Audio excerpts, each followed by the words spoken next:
Hello, my name is HQ of Hqreactshq. Welcome to my channel. Please do me a favor. Hit the like button, share the stream, and click the notification button for new content.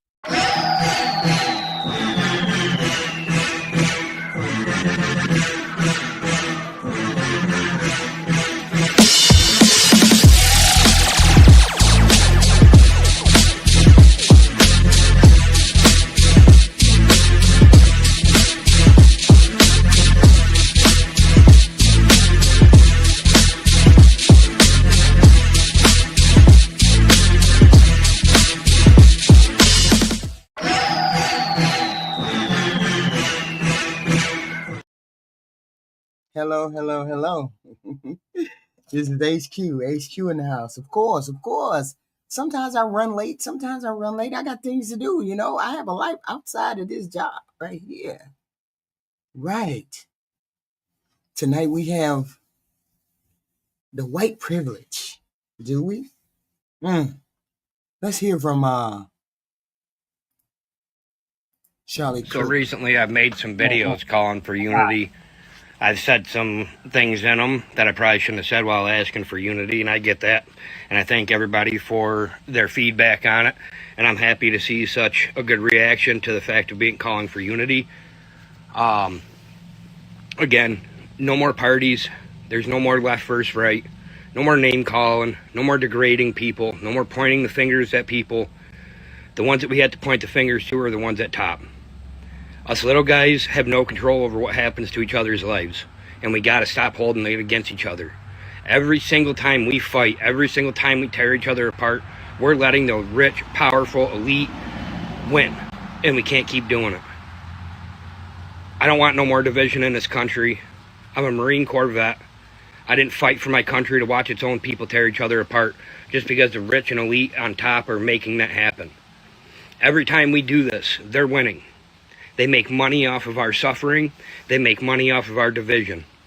Everything in this country is set up for everybody to be divided and fight. You got parties that make people fight. You got states that make people fight over the imaginary borders. You got people fighting over what sexual orientation they want to be when it literally has no effect on anybody else's life, period. I understand some people don't agree with other people's ways of life, and that's okay. That's what makes America great. We can't sit here and fight because somebody else likes another dude. We can't sit here and fight because another woman likes another woman. It's not our business. If that's how they want to live, whether we agree with it or not, then that's fine. If people worship different people than we worship, that's fine too. In the end, we all have an expiration date and we all have to meet our Father. And that's when it's dealt with. Anything else we disagree with, we can fix this after the root of the problem is fixed. And the root of the problem is the rich and elite sitting up atop and watching us all destroy each other while they sit there and laugh at us. To me, I think it's all a show what they do. I don't think they argue behind closed doors. I think they're all in cahoots with each other. And then on TV and on the cameras for the news and all this stuff that they get in front of, and they put on a show to make it look like we should all hate each other like they hate each other. But in the end, I'm guaranteeing you at night, they're sitting there with their glasses of wine and their mixed drinks, and they're sitting there laughing at us with their nice Richie type meals that they're eating every single night, while we sit here and scrape by every day. We got to stop the division. No more name calling, no more fighting with each other. We need unity. And I will do whatever I have to do, and I will put my life on the line to bring my people back to what this is supposed to be. This is absolutely insane watching us all rip each other apart. I love every single one of yous. Republican, Democrat, whether you're gay, whether you're straight, whether you're trans. I don't care what you are at this point. No matter what your religion is, no matter what color you are, I don't care. I love every single one of you, and this is the roots that we all have to get back to. This is what the rich and elite have done to us. They've completely got us away from our morals and our values of this country. I'm asking every single American to join me in unity. And I understand there's going to be backlash from both sides. We have a bunch of stuff we have to fix, and I understand that. But I'm asking everybody to please put our differences aside until we fix the government, and then we can rebuild everything from the ground up and redo the foundation of this very country. I love you guys. God bless, and much love. Now, this is after he received a lot of backlash because he initially wasn't this giving or this this amiable. I mean, prior to this, he's saying we want unity and we get that. But I wrote to him and I told him, I said, this is, I don't know whether he read it or he didn't read it. I don't know. And I told him, we have to start from the beginning where everybody has humanity with this. Everybody has humanity. But that was after, I had seen the videos in which he had crashed out a couple times. So, and I was like, okay, wait a minute. I don't know whether it's a good idea for this white guy to be in charge or not. I don't know. All I know was, it was great. He came up with the idea in the group setting. He did. He came up with the idea, and it was cool. Okay. And this may seem reasonable on the surface. Leadership often flows towards initiative. I get it. However, if the group has to have people of color in it, especially women or historically marginalized people, this man's assumption of leadership may reflect his unexamined white privilege. The ingrained belief that his voice, structure, or perspective should guide the group. And I said, I don't think you should be guiding the group. Okay? There's nothing wrong with that. And he sort of kind of crashed out a couple times prior to that. So before I wrote to him. Here's another thing. I'm a Marine Corps vet. We all served in the military. All of us vets did.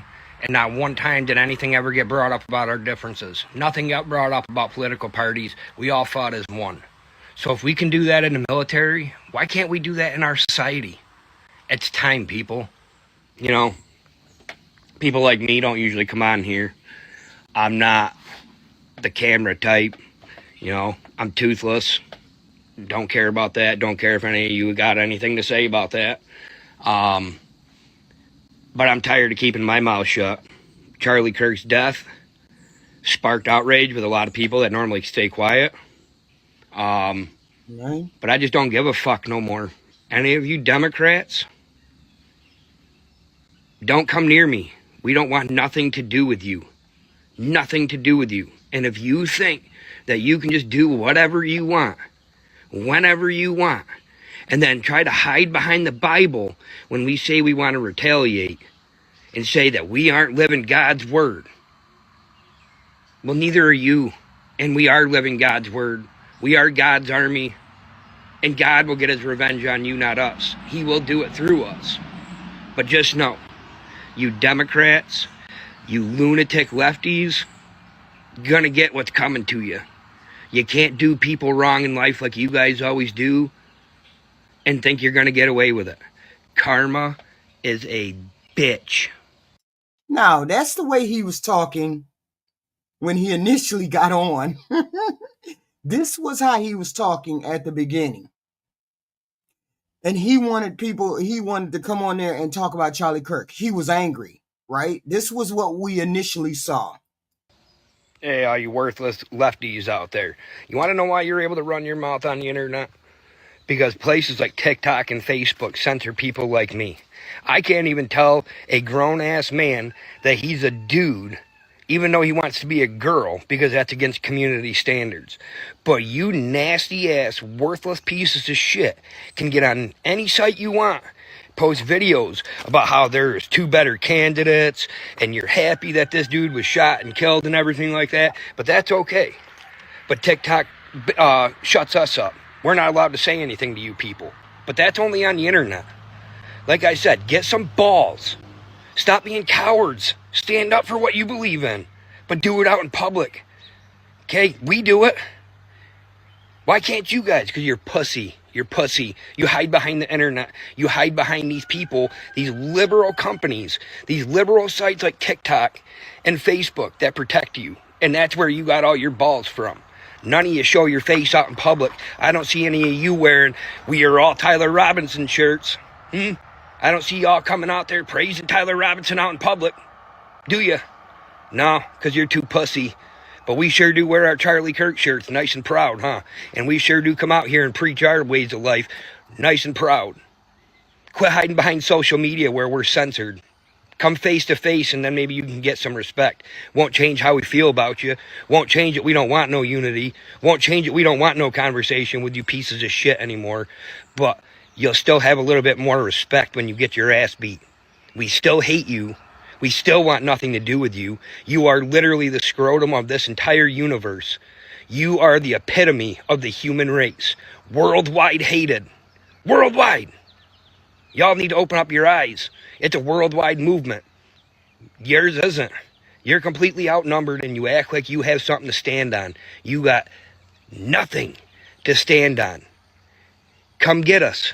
Come get us. Central New York, any of you Democrats want any? Come get it. You know?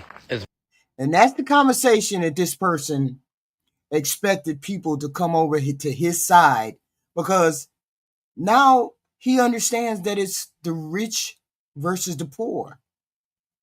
Somewhere along the way,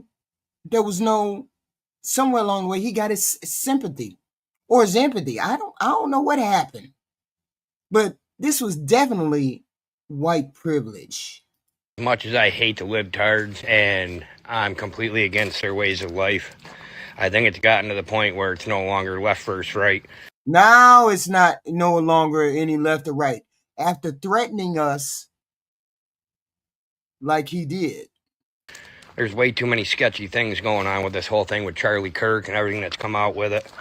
I think it's more or less a rich versus lower class type battle at this point. I'm probably going to take some heat from the Republicans on this, but I really don't think it's a libtard that did it. I don't. I think it's flat out the government had a lot to do with it.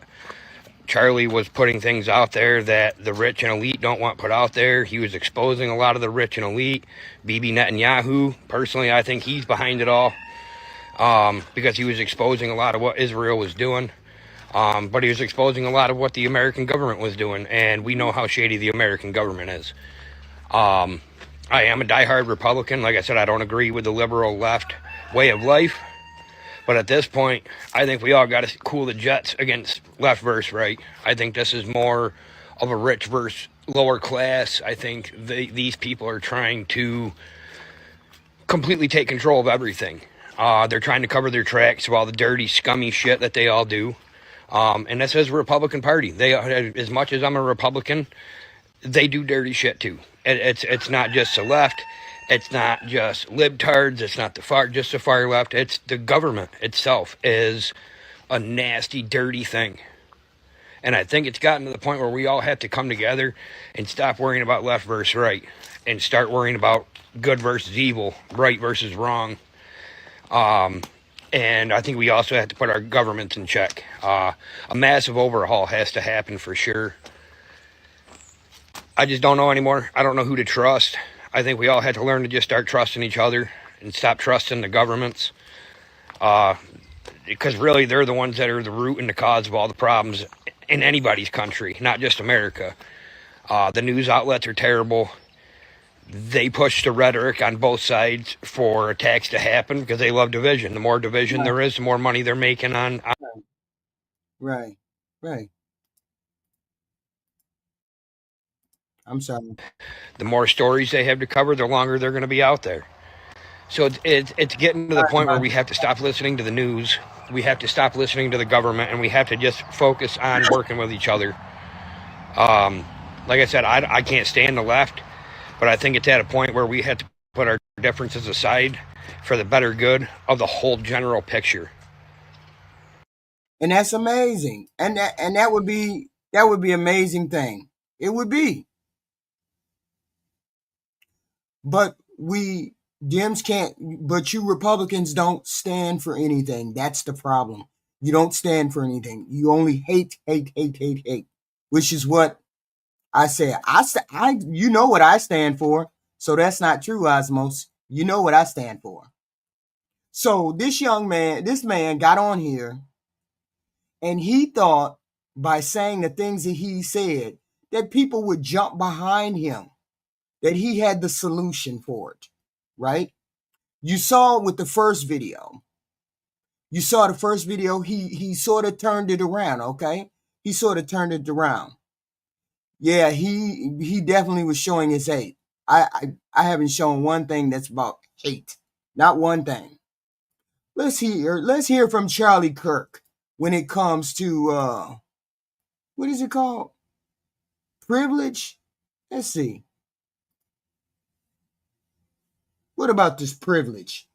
White privilege, according to Charlie. You're white, you're privileged, you're Christian. How can you argue these things when you don't understand what like an oppressed individual is going through? Thank you for your question. So white privilege is a myth and a lie and should be completely destroyed. It's rooted in racism. It is a racist idea. The best people in America are not white people. They're Asian Americans and Indian Americans. So why don't they ever talk about Asian American privilege? Asian Americans were widely discriminated against in the 1940s and 50s. We treated them horribly and put them in internment camps. Then through a series of decades of making good choices, they've now become the richest per capita subracial group in America. I never hear about Asian American privilege. Never hear about people getting so upset that all the Asian Americans are getting the PhDs or the degrees or all the good jobs in California, yet they're trying to target white people. Here comes the basis of it. If they're trying to balkanize this country and break us into different subracial groups, that is the definition of racism.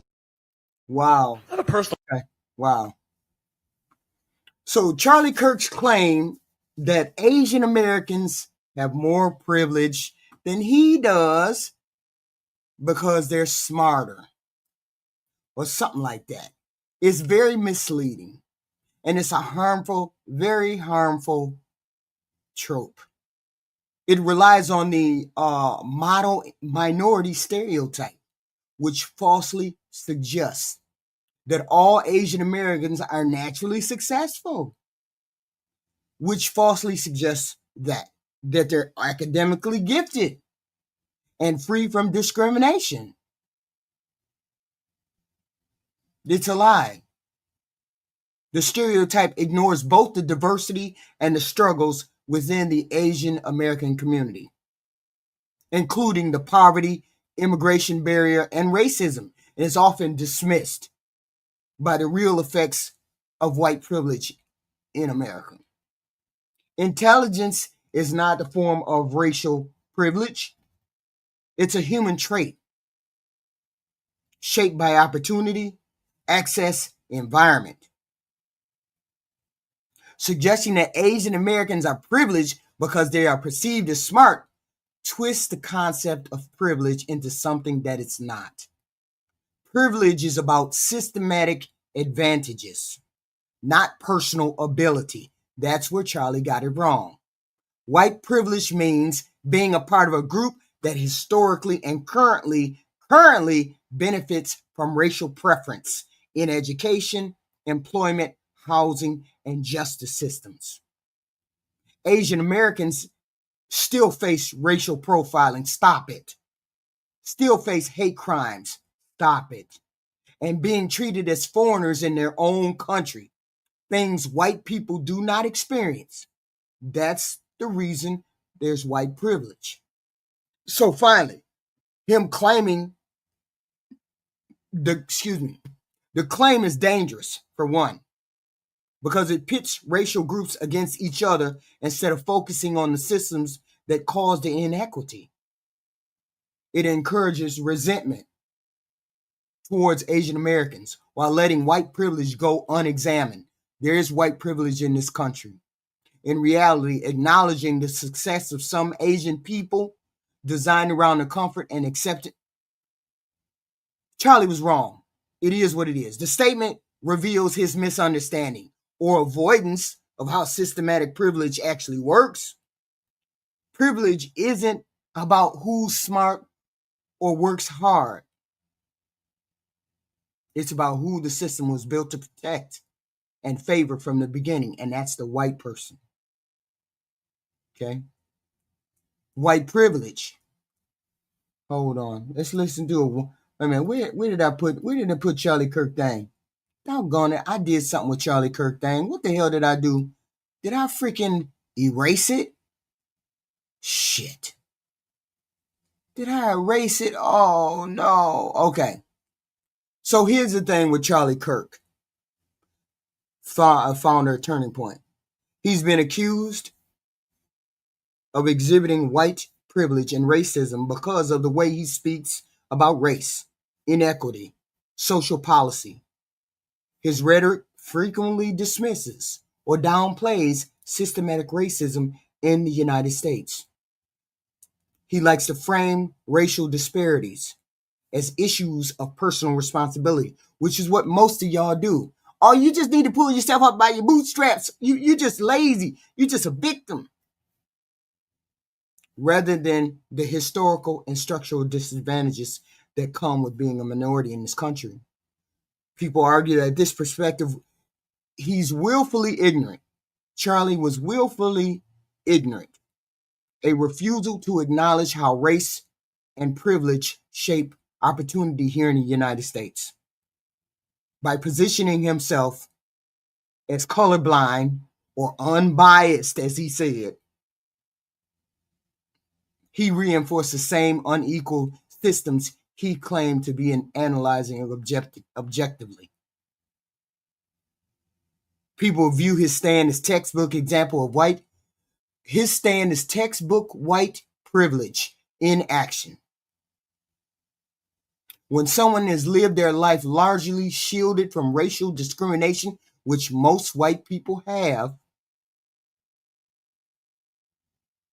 it becomes easy to interpret that safety as universal fairness.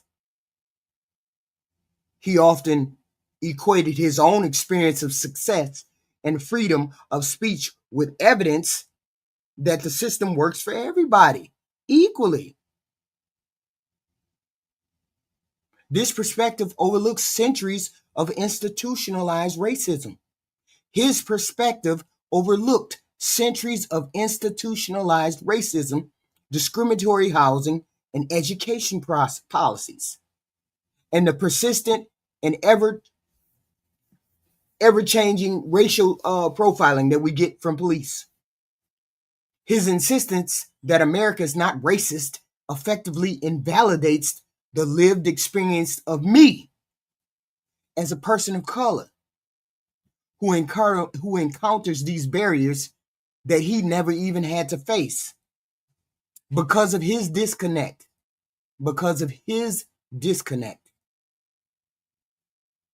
Critics say Kirk either pretends to be neutral or genuinely cannot see the bias embedded in his worldview. His platform amplified a form of racial denial that comforts his white audience by telling them that privilege doesn't exist, but we know that it exists. Whether intentional or not, the effect is the same. What he was doing protected those already in power and delegitimized those calling for equity. In a society that reckons with racial injustice, the problems we have with racial clarity, that posture isn't neutrality, it's complicity. He was complicit in the racism that still continues to go along in this country. Charlie Kirk, it was what it was. He just went along. Sure I am, Joseph. Sure I am. Then you don't understand racism then, if that's your thought. Okay? Makes no sense. My second candidate, here he is. Hqreactshq. So question. It's allowed. So based on the press, based on what the press says about your beliefs, you call yourself a Hindu, but you also call yourself Christian. I don't call myself Christian. I call myself a Hindu. I know that may be a hard thing to process. I will tell you, I'm not running to be pastor of Ohio. I'm running to be governor of Ohio, and I didn't run to be pastor of America. I ran to be president of the United States of America. Do you think it's inappropriate for someone who's a Hindu to be, say, a U.S. president? No, I think it's... No, well... You be honest.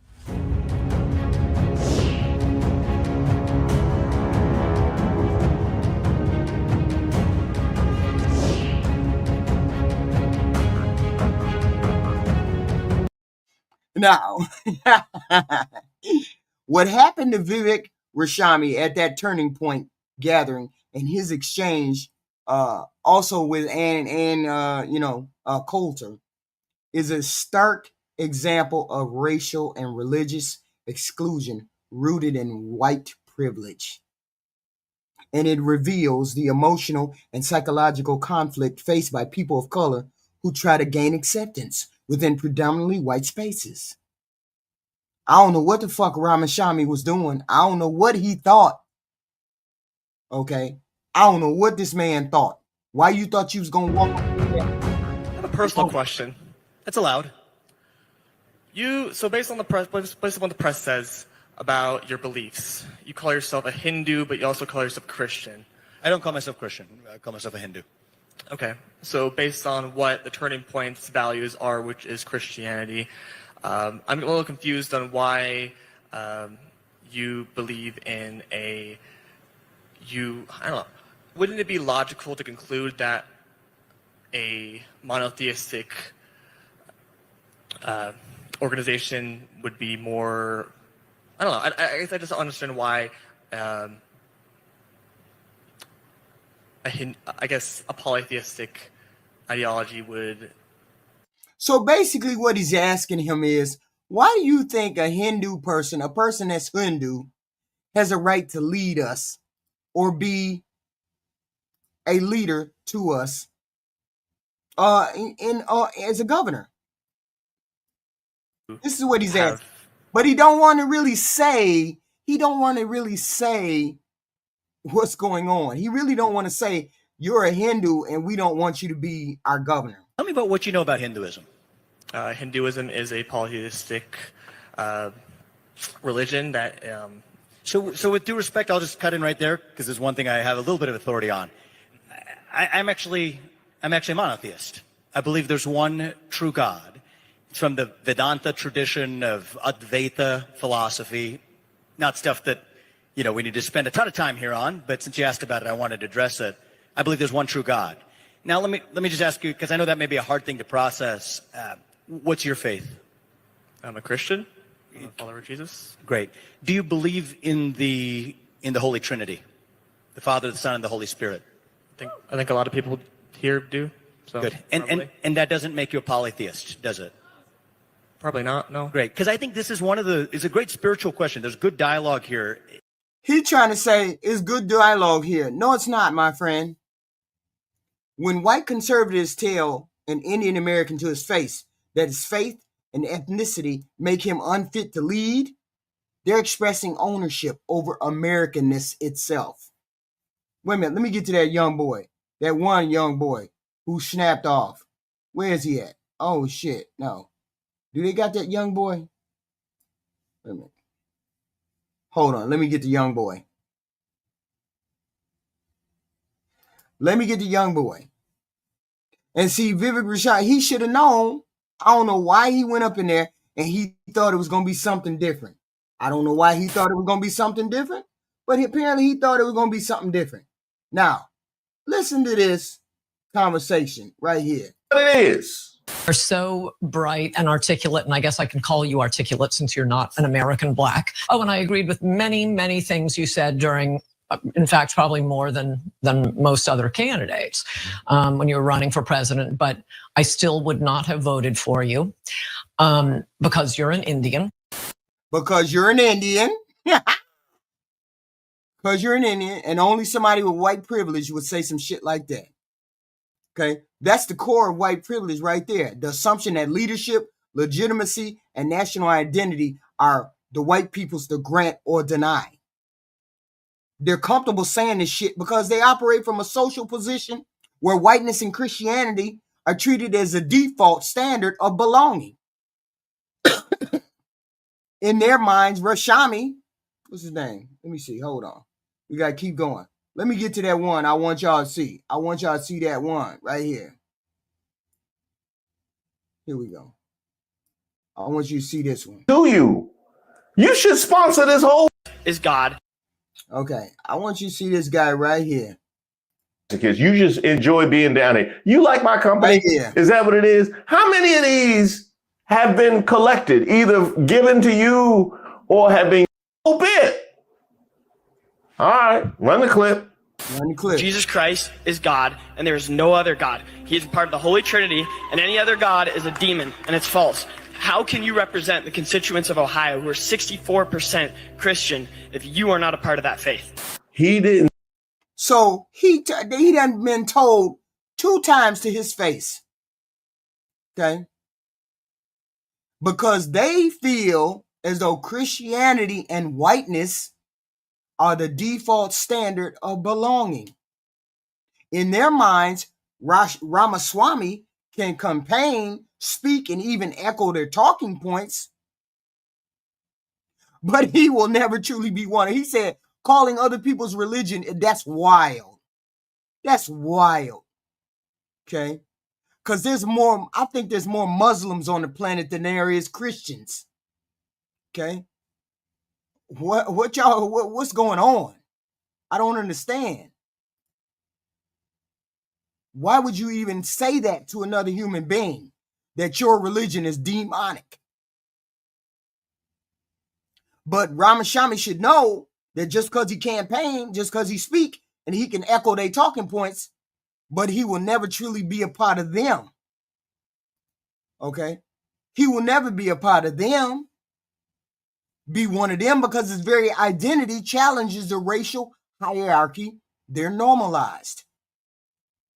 I don't know what he's thinking, but for somebody like Ramaswamy, who built his political identity inside a conservative framework that often rewards assimilation, these rejections, because he getting fucked up in the game, he getting rejected all over the place, will likely force a psychological dilemma within this man.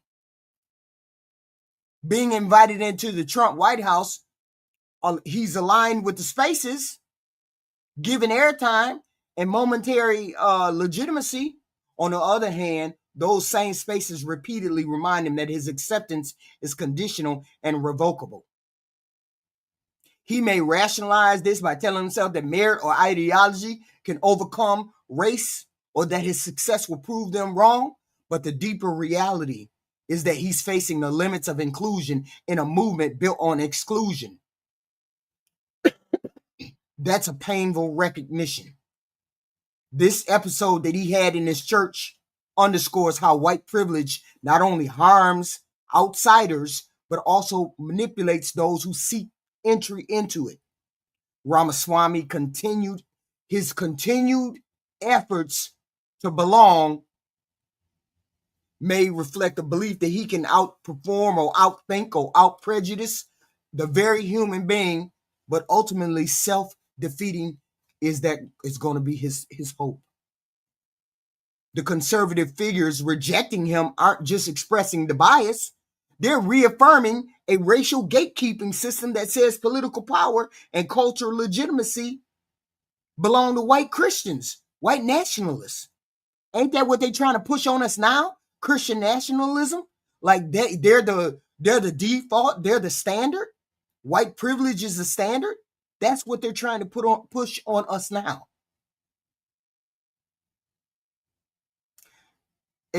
Privilege works both as a barrier and a lure. It keeps power concentrated while making those excluded believe they can earn their way into it if they try hard enough. It's a tragic loop, one that says as much about America's struggle with race and religion as it does about Ramaswamy himself. Okay? This is wild. Ramaswamy, I don't know what you're doing. But here's a question. Wait a minute. I meant to read this one thing. What the hell did I mean to read? I meant to read this right here. Wait a minute. Hold on just 1 second. Please and thank you. Hold on 1 second. Shit. Well, I can't figure it out. I'm sorry. Hold on. I meant to what is white privilege? Okay, people have to know that first and foremost. It's the unearned advantage that white people have in society simply because of their skin color. And no matter how people don't like it and how people don't want to face it, it is what it is. It doesn't mean that every person is rich or has easy life or that they're racist. That doesn't mean what that means. White privilege doesn't mean you're racist. It means your race isn't something that works against it. No, you didn't earn it. You were just born with it. We're dry. You were just born with it.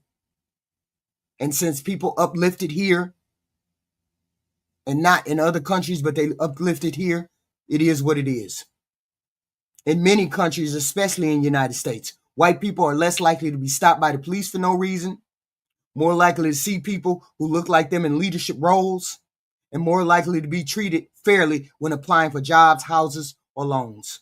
It is what it is. These benefits are often invisible to those who have them because they seem normal to y'all. White privilege is normal. You just walk around like ain't nothing happening. But for people of color, those same situations can involve barriers, biases, and danger. It just is what it is. So most white people don't consciously choose to have white privilege. You don't. You just exist. There's nothing wrong with that. It's something they are born into because of how society has been structured over time.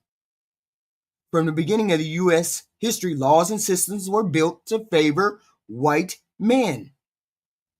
Land ownership, education, and even the voting rights were denied to non-whites and women for centuries.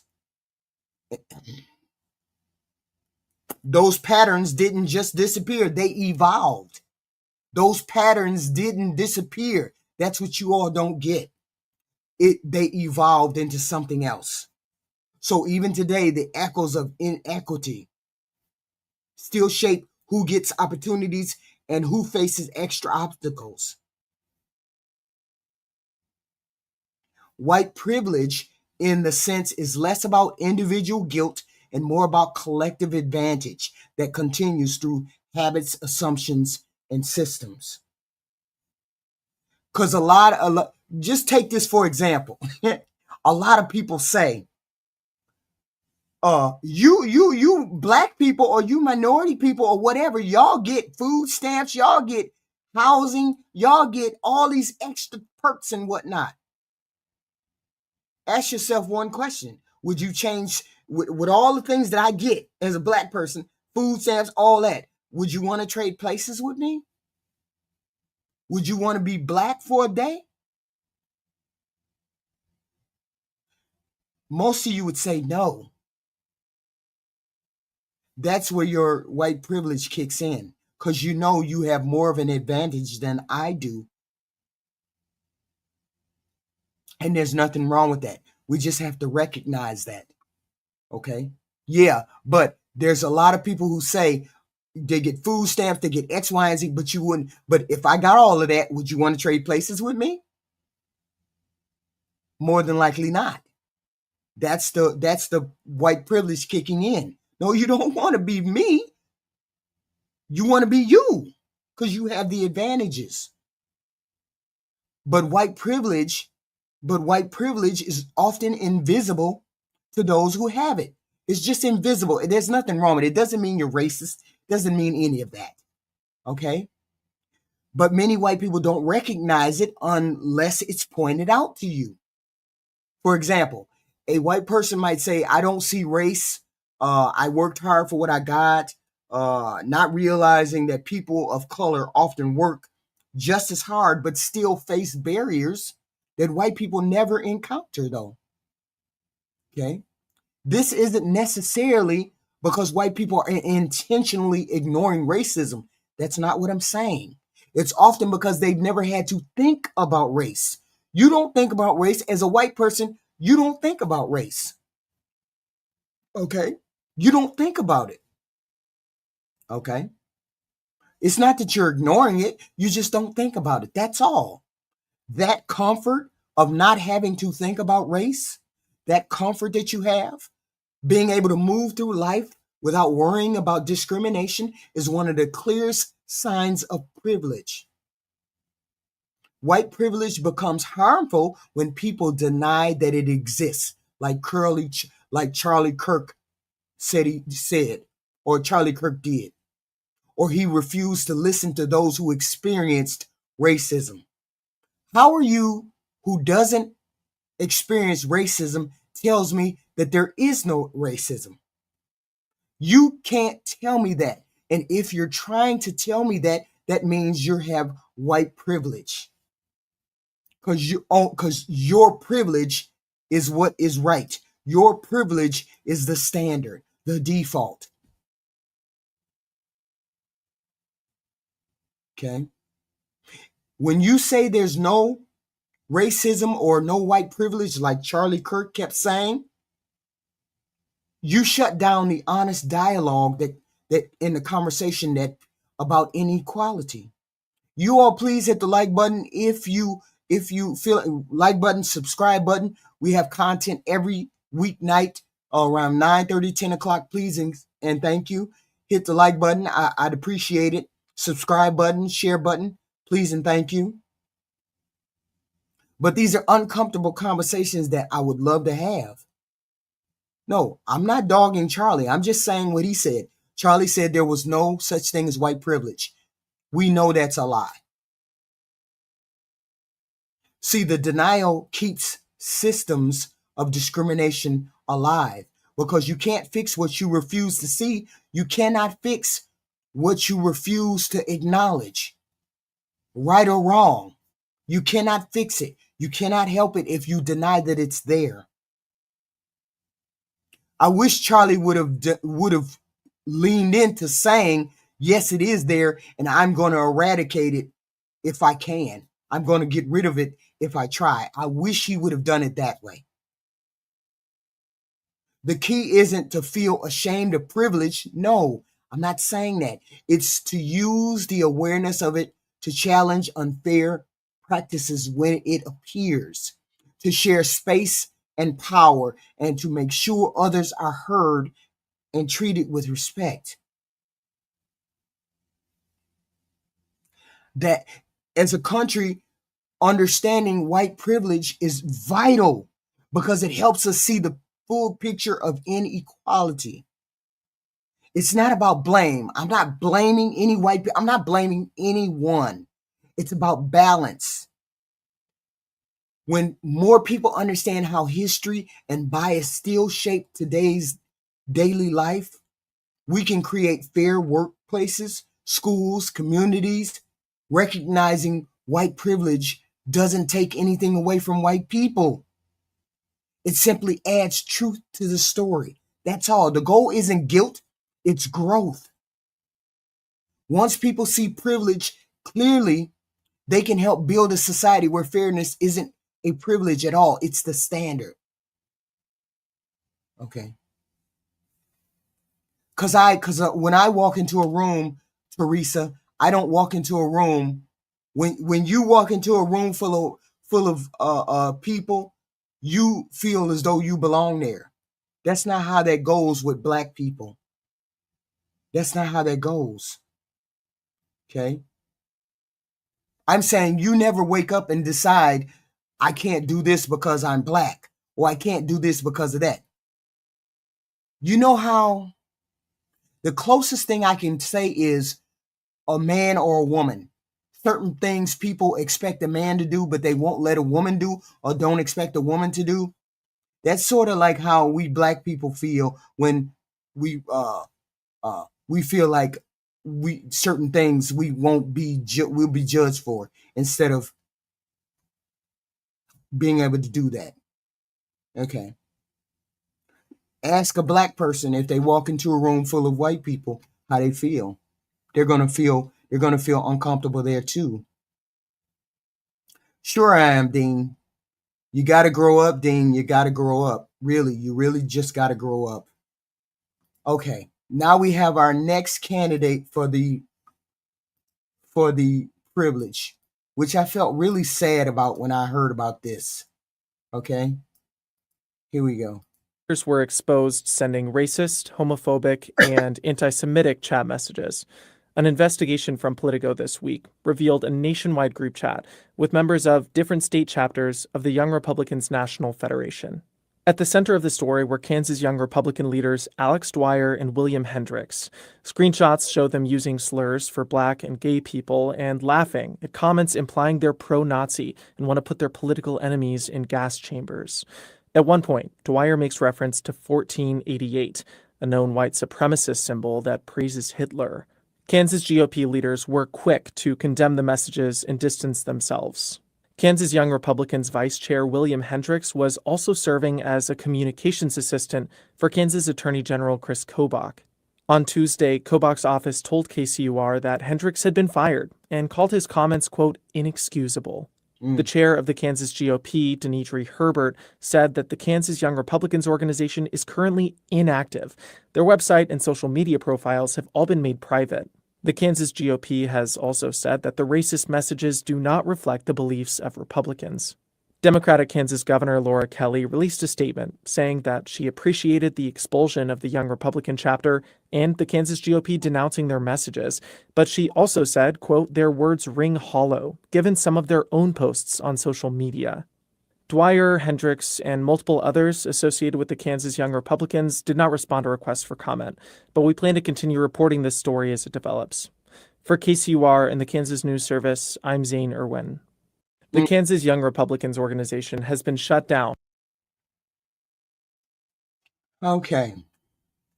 This is clearly a situation, a clear example of white male privilege operating in real time, and it's deeply damaging to the country on several levels. It's white male privilege because what happened in the Kansas GOP the other day, because there was an email that there was a phone call, and on that phone call, there was a whole bunch of Republicans, and they were on there saying racial slurs, homophobic slurs, a bunch of very disparaging remarks that were on the phone call that should never have taken place.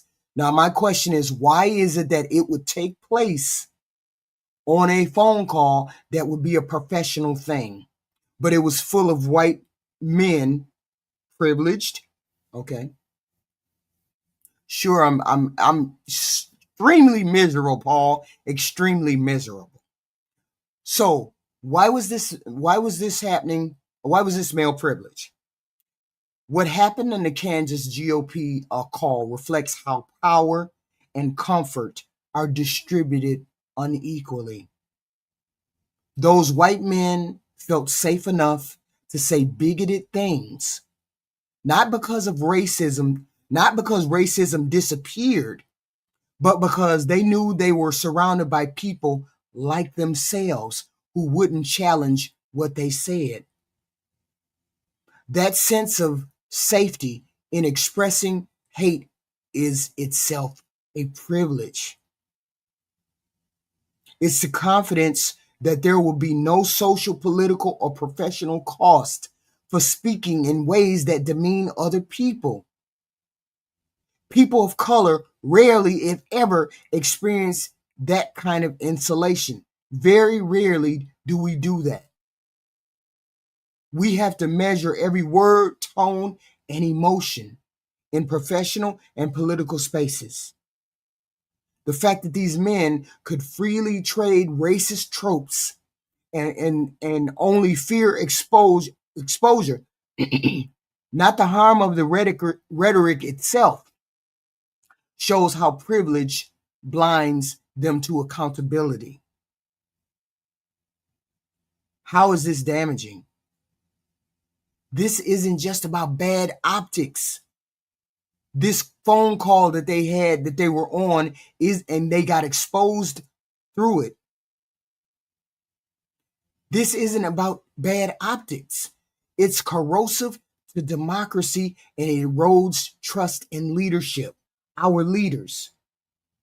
When elected officials or party leaders speak this way, even in private, they send a message that racism is acceptable, that certain groups are less deserving of respect, empathy, or representation. That mindset can quietly shape policies, voting laws, money, community priorities. Please hit the like button, share button, hate button, however you need to do it. Hit the button, please. I'm always a racist. Every time I bring up race, I'm always a racist. I don't understand because apparently you all don't know what racism is if you think I'm practicing racism. That's why I'm trying to educate you every evening about race, because you apparently don't know what racism is. Okay? This is wild. This kind of talk normalizes bias at the top, which filters down into everyday life. Schools, policy, housing, healthcare. It also alienates entire groups of citizens, making them feel unsafe or unheard in a system that claims to represent everybody.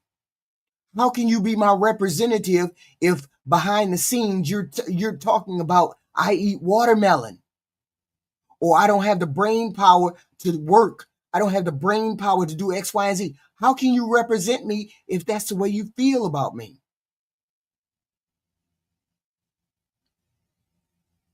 Something like this hurts the country as a whole when white male privilege goes unchecked, especially in political spaces like this. It weakens the moral and civic foundation of our nation. A democracy can't function when one demographic feels entitled to belittle the other ones. Okay? Please grow up, the American Celt. Please grow up. I can't keep trying to make y'all grow up. God. The health of the country depends on the belief that all voices matter and the leadership reflects its full population. Okay? Every time a moment like this comes to light, it reminds us how far we have to go towards equality and accountability. The damage isn't just the words that they said, it's the comfort with which they were said and the silence of those who didn't immediately condemn them.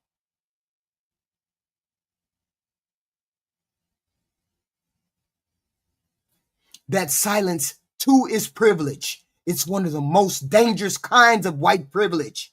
Ones who hear the injustice and don't say anything. Don't check your boy. Check your boy. You call yourselves not racist? Check your boy when he does racist shit. That's what we're talking about. Check your boy when your boy does racist shit. And I'm the one that's racist. I'm trying to get you to think, start looking, start thinking. We trying to make this country better, not a privileged country where other people can't talk or express themselves. That phone call should never have happened. It should never have happened. And nobody checked these people. Nobody decided they was going to check nobody. This is Steven Crowder. Steven Crowder, who went to a place where there was a black barbershop. And he wanted to have a conversation about black and white fatigue, or black fatigue. I'm sorry, about black fatigue. So I was like, okay, I'll look into that. Let's see what was going on that made him go to this barbershop. So we're finna see. 12 times as likely to be killed by a black person than the other way around. I'm just gonna shoot you straight. It's not even close. Where? Across the country. Ain't nobody coming after you. You know what I'm saying? Like, nobody tripping on you. But these people in just as scared as the other folks. They are if they get on a bus. Not necessarily. They are if they get on a train.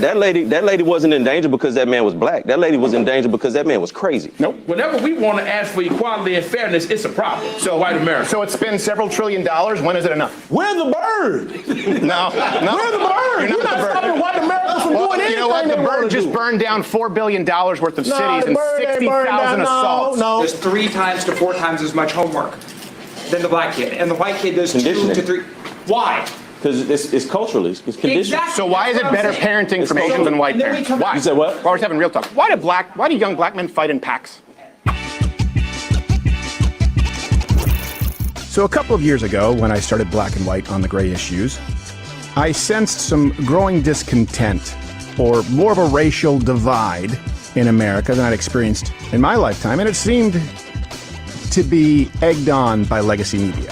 It's sad to see a lot of people going along with it. The American people have felt safe in their home. The people who had absolutely no chance of victory. Hate and racism towards black and brown people. And as that evolved, and for the first time I walked into Stevie J's barbershop, I really was looking to sit down and talk with, but mainly listen to real black Americans living the real American black experience, to see whether they shared the viewpoints of a lot of the public representatives, the now networkless Joy Reids of the world, or back then the Don Lemons, what they wanted me to believe. I realized that CNN and MSNBC were full of shit.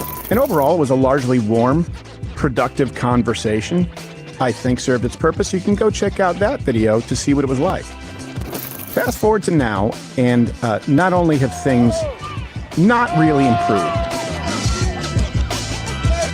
and according to many Americans, they're markedly worse. And if listening is important, I noticed that a lot of white Americans felt pushed to a point that they weren't even fully comfortable expressing. But for the most part, when they did, their communication was pretty restrained. Then it was dialed up to near boiling point with the recent cold-blooded murder of Irina Hqreactshq. The unthinkable happens.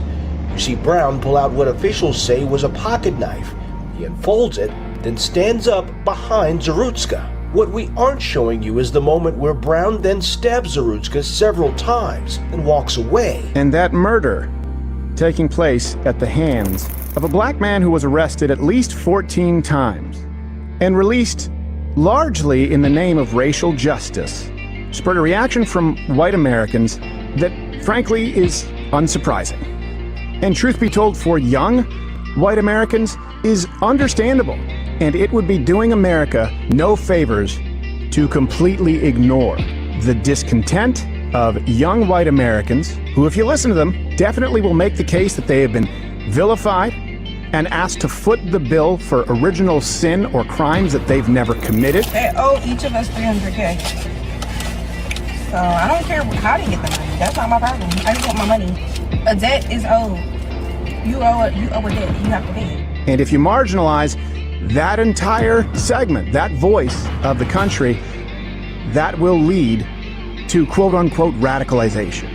And if this country wants to avoid that, or at the very least, as we've done in the past, understand that there needs to be a major course correction in the approach to communication. That needs to go both ways. And that's why this time, I didn't visit the barbershop merely to listen, but to communicate a very real set of grievances that could bubble into massive consequences. This one goes a little bit of a different direction compared to last time. This is Black and White on the Gray Issue. We'll talk about it, Jessica.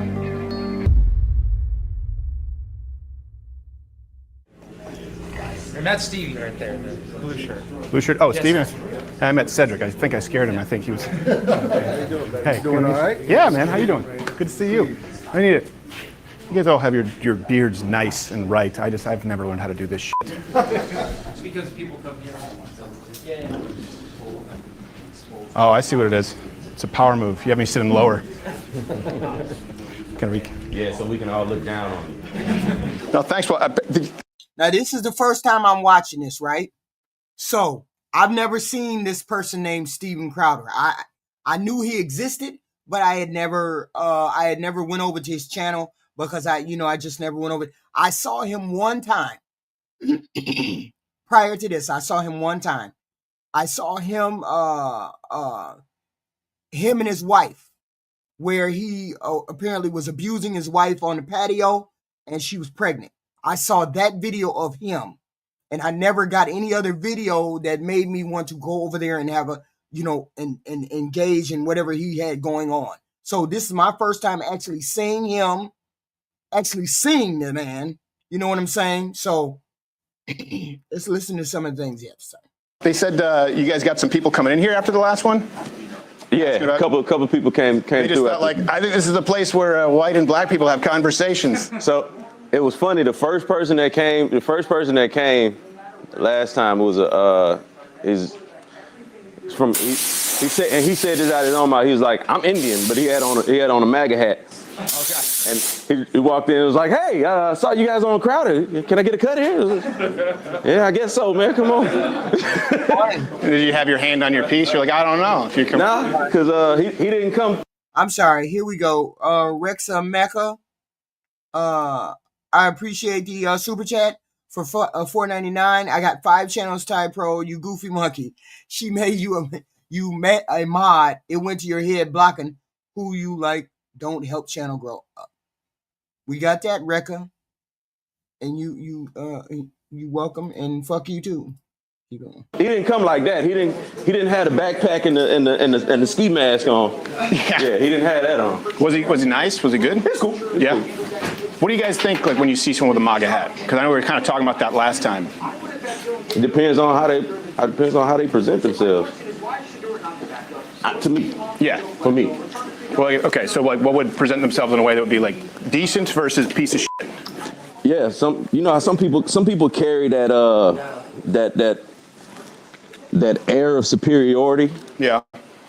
And if you present that to me, I'm very conscious of that. If you present that to me, I'm gonna respond appropriately. Yeah. That's just me personally. What would be like an air of superiority, like? Just like certain things you say in conversation, and and like you said, just in the physical nature of these chairs. What he's saying is, when you come in the door and you have that privileged attitude, the attitude that you're the big dog on the block, that's the superior attitude he's talking about. That's what he's talking about. Well, in conversation, you can physically go up and down and put yourself above or beneath. So when people do that kind of stuff. Yeah, it's funny that you mentioned that, because I actually, when I do the change my minds and sit with people, I actually kind of slump my shoulders and deliberately kind of make myself smaller, just to not, it's like, what is it, the crab that has the red under its claws is showing danger? So I don't wear red, because apparently that signifies poison. But yeah, no, there's all these body language experts now, you watching TV, and I'm like, this seems like horse shit.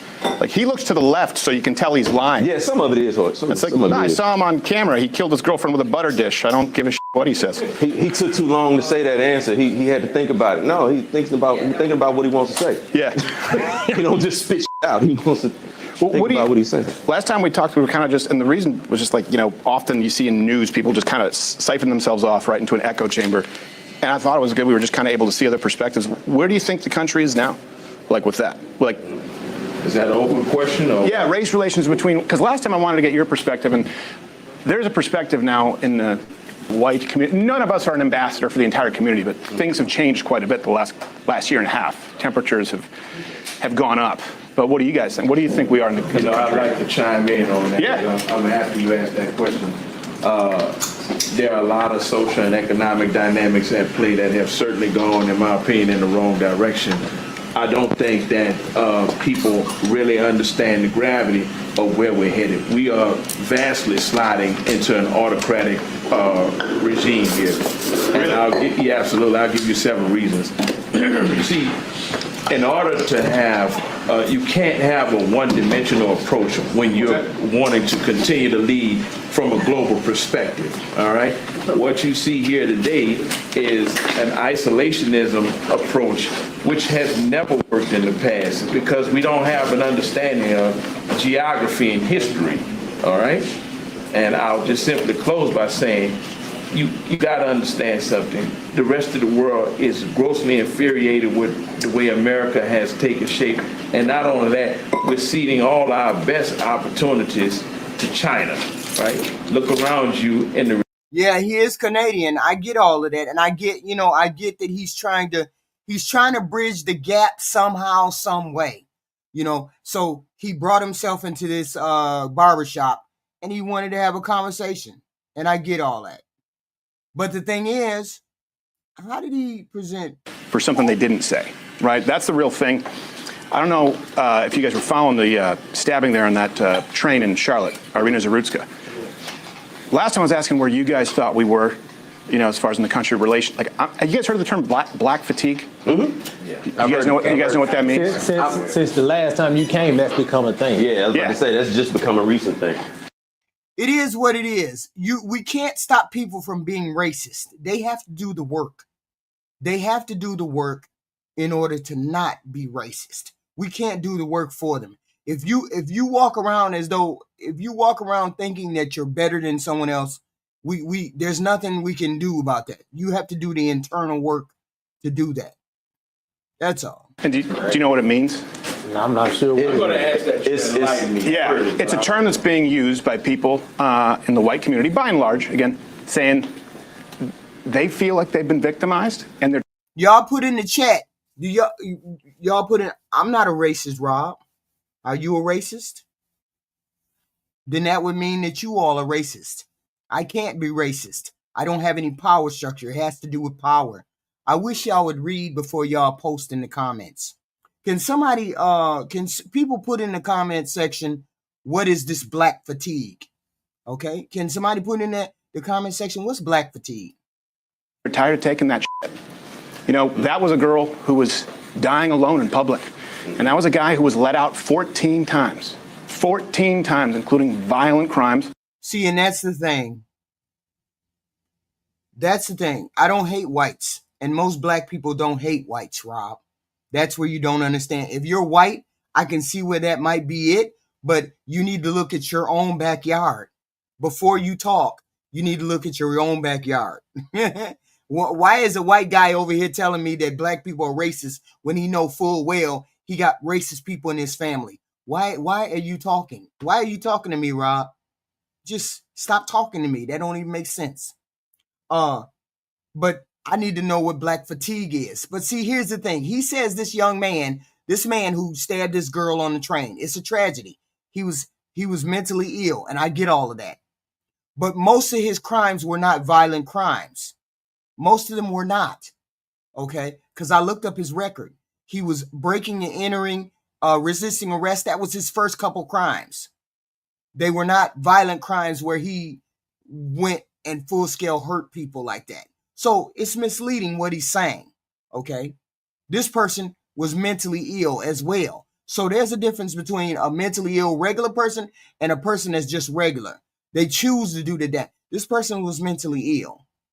Not excusing what he did, killing the young lady on the train. I'm not excusing that. I'm saying you got to have context. He was not considered, he did not do violent crimes all his life.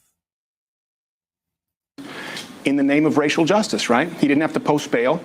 He didn't have to appear back in court. This is not the first time he's assaulted someone. How do we know that was in the interest of racial justice as opposed to just being because the judge said it. A fucked up attempt at justice, period. Yeah. Like, the legal system has its flaws. Yeah. And people have been making complaints about that for decades, right? But that's just, to me, that's a mental health thing more than it's a black and white thing. Well, I'll tell you why, because white people. Yes, it is a black and white. Yes, it is a mental health thing.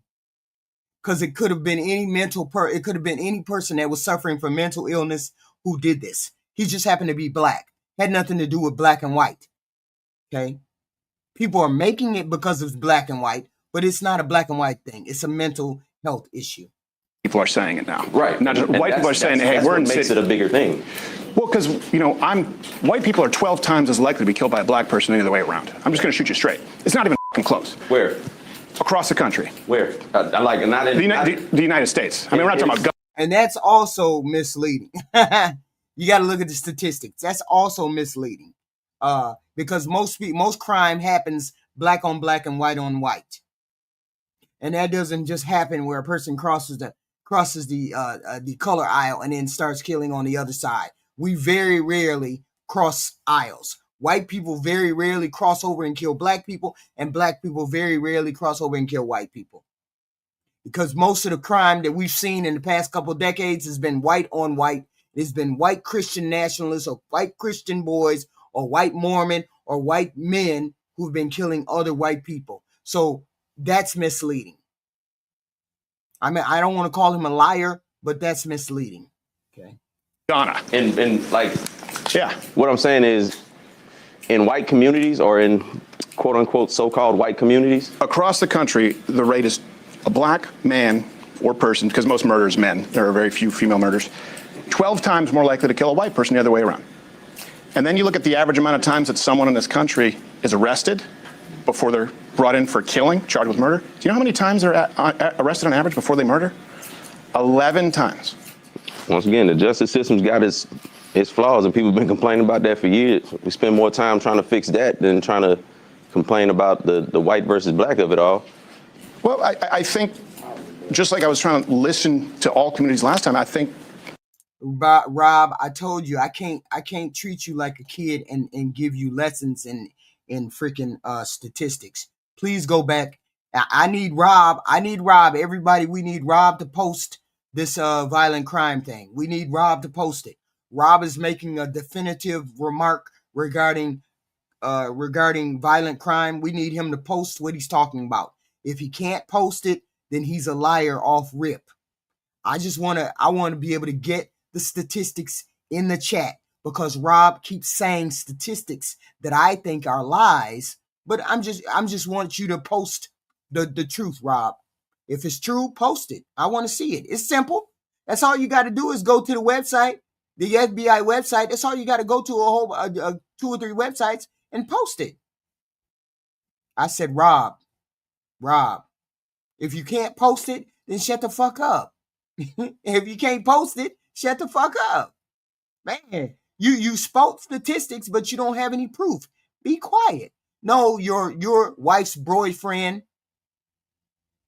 Stop spouting talking points and prove what you're saying. You can't prove what you're saying. Jesus. Some of y'all just... This is something that's unavoidable. If this community, if enough white people get pissed off, they're going, look, we're living in New York now, we're getting... No, anybody know what the statistics are? Please post them in the chat, because I would love for these folks who keep running their mouth about statistics to tell the truth. Please tell the truth. Okay. Oh shit. Killed in record numbers, or Detroit, 12 times the rate. And our system, 3 strikes in California, right? That was a 3-strike policy. The reason that was changed, they said it was racist. Crime went down in black communities 30%. But now people are looking at their cities going, this is a fucking hellscape. And the murder is skyrocketed because people said in the name of racial justice, like 3 felonies, you're out. Because crime is crime, right? But crime is usually going to be higher concentrated in areas where there's high poverty. So typically the areas that's high poverty in this country are areas with people with this color skin. So that's why you're going to have that. That's why I said those numbers could be skewed and made to manipulate to look like, oh yeah, that's why I said in not at 12 times the rate. In suburban neighborhoods, white people are not in danger, and that's what this kind of fear mongering tells them, is that you're in danger because you're 12 times more likely to get killed by a black person. You live in ain't nobody coming after you. You know what I'm saying? Like nobody tripping on you. But these people are just as scared as the other folks. They are if they get on a bus. Not necessarily. They are if they get on a train. That lady wasn't in danger because that man was black. That lady was in danger because that man was crazy. Nope. That man was mentally insane. But why was he back? Family members. He had his own family members call the hospital to try to get him committed. He told his sister he killed that woman because he thought she was trying to read his mind. Yep. Why was he let out though? And I'm not saying it's because he's black. Yeah, I'm saying people look at it. It's not a matter of whether he was let out or not. If he didn't have a violent past, and I don't see any record of him having a violent past where he attacked a person, then why would they keep him in jail if he didn't have a violent past? Anybody know the record of this person who stabbed the lady on the bus? Stabbed the lady, was it the bus or the train? Stabbed the lady on the bus. The judge said part of black fatigue. He's insane, right? We agree. That's not a black and white issue. He was deemed not fit to stand trial, right? Right. Now, he should have been institutionalized. Right. The IOU policy, meaning you don't have to pay bail. You don't even have to stay here until you're actually convicted. You just say you'll come back. Right, which is messed up. Yeah, the judge, Teresa Stokes, black woman, said, well, this is about racial justice. We need to be softer on crime. So that's her reasoning. That's why he was out. And you can find dozens of examples. That's her misguided reasoning. And that's policy. But that's systemic, though, right? That's not representative of a whole. It's not. It's not. No, and look, we always have to say not all. Like, not all white people wear MAGA hats and are dumbass pieces of racist shit. But we have all been accused of racism, sexism, misogyny, homophobia. What I'm saying is black fatigue is white people going, you know what? I know I'm not racist. And I know that we're dealing with record crime, and I know that I'm more at risk. And they have negative interactions, and they're constantly told that they're not allowed to voice their fucking opinion because they're white. And if those people get pissed off, like, that's where we actually could end up with some kind of, I'm telling you, I see this brewing. I see people who were milquetoast white suburban who are becoming actually racist. Now, not all of them, but I've seen people actually become racist because they get mugged, their store gets looted. But why would you become racist? Why would you become racist? Racist is a power dynamic. Why would you become racist? That makes no sense. And nothing gets done. They're going, and if I say something, it's turned into a racing. I'm telling you what, that's where it's coming from. At what point do we have a talk and go like, okay, let's reform justice, but we have to be honest as to why it was reformed in the first place. This guy, it's not even the only one. It's every 3 days someone's being offed. Yeah, but at the same time, let's. You all hit that like button, please. Like and hate button. Please hit the like and hate button, whichever one you like. Share the stream. We have this content every evening. We have certain content, not necessarily race, but 9 times out of 10, it always turns into something similar to that. But hit the like or the share button. Like, subscribe, share button. Please and thank you. Please and thank you.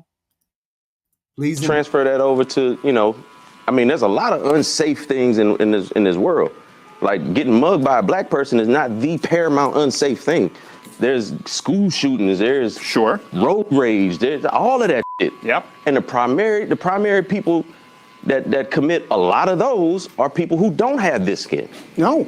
So if switch it over, if black people say, well, we getting fed up and we tired of all these school shootings and all of these road rage and all that, who do we say something to? Who hears our voice? And when does the white fatigue kick in? And when does the white fatigue kick in? Well, we've been hearing about white, that's the point, right? We've been hearing about it all our lives, about white fatigue, about systemic discrimination. But nothing's ever been done. That's the problem. It has been done. That's why we've done systemic. Now, you see how that's easily dismissed. White fatigue is just something we've been having all our lives. And you all just started to get fed up with black people. How is it that you all have systemic racism and we see the white privilege every day? How is it that you just getting fed up with black people? And you all hear about our white fatigue every day, but you don't do anything about the white fatigue. So why did you come and talk to me about the black fatigue if you hear the white fatigue every day?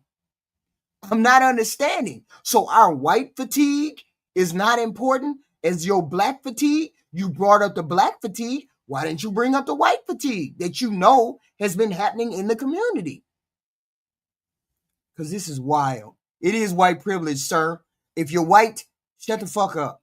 Because you don't know what white privilege is. If you white and you're saying that, shut the fuck up because you don't know what it is. Systemic justice reform that has led to more crime, right? That's the reason for no 3-strike policy. That's the reason for cashless bail. That's the reason for catch and release. The reason for it, in the wake of Black Lives Matter, George Floyd riots, Summer of Love, was we're going to reform crime, we're going to reform the justice system, and it's gotten worse everywhere it's been. And then when white people leave those neighborhoods, well, now it's white flight. If they come in, it's gentrification.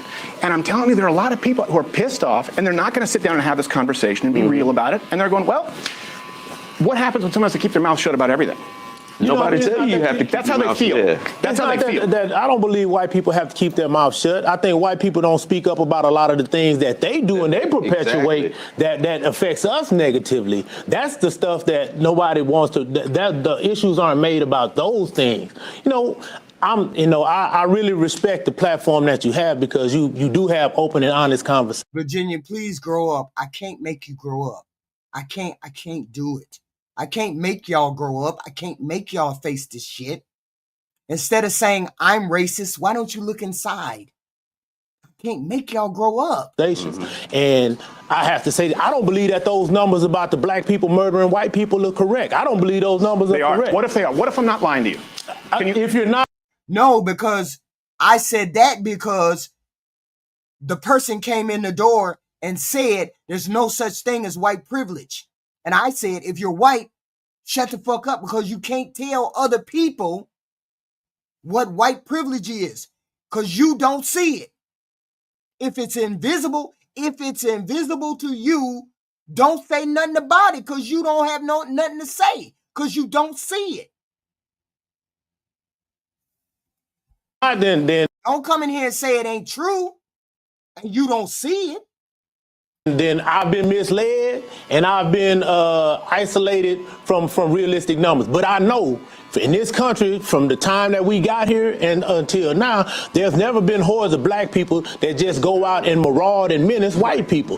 Interactions happen and things do occur. I'm not saying that they don't, but not by and large in number. We can't be this small a percentage of the overall population and still have the numbers that people try to perpetuate onto us. See, black people do more harm to other black people than we do to other white people. Well, that's true. That's true. So why you out here talking about? Why you out here talking about we perpetuate the money? If you're the biggest percentage, if you're 4 times as big as us, if your population is 4 times as big as us, you're trying to say we keep up with you, we outpace y'all in bullshit thing. We outpace y'all. We know that's a lie because white people are 69% of the population. We're 13%. Do you honestly think that we do 4 times crime as y'all? That don't even make no sense. People want to believe the bullshit. You want to believe the bullshit. Specifically, if you don't do no research. Because people who are close. That's true. We also have historical. Jeb, if you think I hate white people, then I can't do the homework for you. I can't do the thinking for you. I really can't. Historical evidence of groups of white people attacking and chasing black people. So it's coming after. So like, when people say it's not happening now. So I'm just saying, and that's the point. Is we're at a precipice right now. That's a part of the historical condition. Well, sure, but someone today. Hold on. I wasn't finished making my point. I wasn't finished making my point. You know, when like I said, black fatigue, that's the newest mantra that's been put out into society to make people think that, okay, they tired of black people. They tired of what you said, that we can't say anything about black people. We can't do. Well, when you hold all the power, when you hold all the economic rights, when you hold all the things that make this country move, when you're in charge of those things, you know what I'm saying? Well, you know what? I put it like this. White people got the firecrackers, we got the stem. That's it. Y'all got the power. The power is placed outside of the black community. We're charged with all the negative things. Those are the things that are really generally coincide with how people relate to us. The bad stuff that's go wrong with this world is the black people's fault. We the smallest part of this country. Remember that. You know what I'm saying? Beside the immigrants that come here, we have been tasked with the negative, the criminal, the immoral. That's us, and that's what we consider. That's white fatigue. But you know what we do? We just say that's just how it's always been. So we don't make up words for it or terms for it.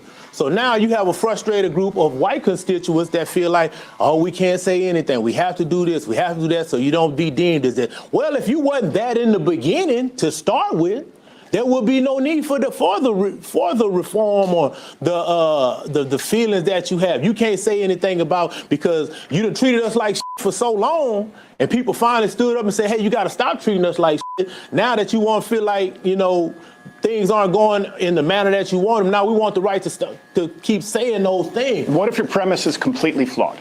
And what I mean by that is, if we're trying to understand it, you said you have power in all those institutions. Yes. What if, for example, you have an entire generation of people, young white men, women, who if they apply to a college or apply to a job, they don't have a grant, there's no Pell Grant, there's no type of subsidy, there's no DEI initiative. As a matter of fact, they're likely to be passed over. They hold no institutional power. And when you say black people haven't done anything, when you think of this white person, a young white person, because I'm seeing some people become radicalized and it can become a problem. Yeah. And then they see billions of dollars and riots and damages all summer long, and then they go, why is this happening? Black Lives Matter, right? So they're going to make that connection. Now, they have no institutional power, but if they go into a neighborhood that's largely black, they're going to get the shit kicked out of them.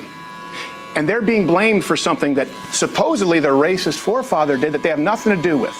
You think we're ever going to have unity? This is the problem. Unity, if let's say your dad's a or your grandfather's a and you walk up and you slap his teenager, you now have made that person hate you for life. And that's what I'm seeing with not even my generation. Younger people are going, I had nothing to do with this shit. They came up during the riots. They've come up under DEI and they're seeing. See, I don't understand I don't understand how we are the smallest population and yet we had the smallest population behind and yet we not necessarily get the blame. That's not what I'm saying. Not necessarily get the blame. But why is it that we all our most terrible parts are always emphasized, okay, compared to other people? Because white people do the same shit. Okay? White people do the same shit. Okay? Alpha. I can't make you grow up. I hate when I gotta tell people that. I can't help you grow up. Grow the fuck up. Jesus. People, Jesus. A 12-time murder rate, skyrocketing crime, and any proposals they make not holding institutional power shut down as racist. Now, why was DEI even instituted in the first place? Because for the majority of time that black people have been in this country and been free, we've been denied so much. Somebody somewhere had to put some things in place to provide access of some kind. If you believe that, that's fine, but you can't tell that young white kid who had nothing to do with it that he should just sit down and take it, especially when they're getting killed at 12 times. That's what America's been telling us for the longest. The young white man that has to not in my deal with lifetime. DEI, the young person of this generation that you said that feels they're misled by the being mistreated by the DEI.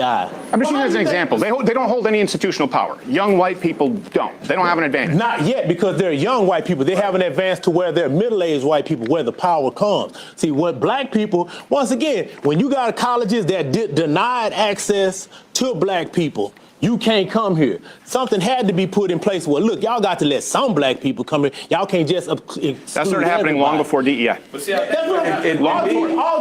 Long before black people were admitted into colleges, HBCUs. Hold on, let me say what I'm trying to say. My bad. I'm trying to make it clear. He's trying to do a senior Wences and talk through you. So that, because you trying to. No, I get it. DEI is just a new way of wrapping affirmative action. Yeah. Affirmative action had to be put in place because there was the access being denied. So somewhere, the legislation had to be put in place. Well, look, we can't just exclude all of them. So somewhere along the line, they have to be allowed some access. Okay, that was put in place. Now, fast forward till now, those same things that are put in place for those people back in those generations that are still in place, they're not excluding people from getting to places they're just still trying to keep those doors open so that those black people that were coming through that door can still get in. Because if you remove those, over time, we will be denied the access again. If a black person has lower SATs. And that's the whole point of the DEI. That's why when I heard people cheering for DEI to go away, I was like, y'all don't even understand. They are trying to turn the clock back right now. Okay? They are trying to turn the clock back right now. And DEI is needed. It was needed to stay where it was. It just was needed. Right? And lower GPA. Should he get in over an Asian or a white person? Let me ask you. If all things are supposed to be laid out equal, no, you shouldn't get. If you don't have it, that's what's happening. What it takes to get in. No, but it is happening, and I'm telling you, young white, but that's not. So, and that's the whole shebang. This is what the whole show is about. White people not seeing their privilege. You not seeing your privilege. If me and that white boy walk into the door and I'm a black man and he's a white man, people's implicit bias is going to pick him first. That's the whole point of DEI. DEI is for you to ignore that bias or ignore that old boy mentality where you pick your buddy who's not as smart as me over me because he's white. Okay? How can you make a man who has privilege all his life see that he has implicit biases? Okay? That he has implicit bias, or he denigrates other races saying they may or may not be smart enough. He's saying they may or may not be smart enough. He doesn't see racism, and so it means that it's not there. Okay? He also inherently shows his white privilege by saying it out loud, right? This is one of the hardest conversations that you have to have with white folks, especially when someone has lived their whole life inside privilege without realizing it. What I'm describing is about getting a man who has always been centered by society to finally see the water he's been swimming in. That's what I'm trying to do. Someone who's always benefited from privilege often confuses comfort with fairness. Their comfort with fairness. Your comfort as a white male or a white female is not fairness to me. This is what I am trying to explain. Your comfort, when you're comfortable, that doesn't mean the system is fair.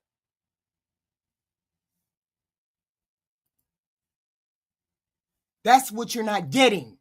Just because you're comfortable doesn't mean the system is fair.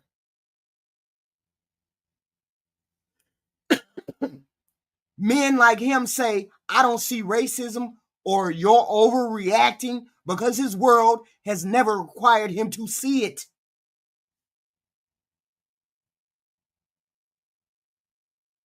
The reason why he doesn't see racism is because it doesn't target you. It doesn't target this white boy. It doesn't target you white people. That's part of how privilege works. It makes some people's reality visible and other people's invisible.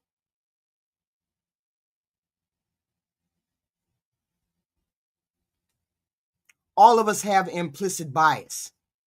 There are shortcuts our brain takes, shaped by what we have been taught. It is what it is. The difference is whether we face them or let them control us.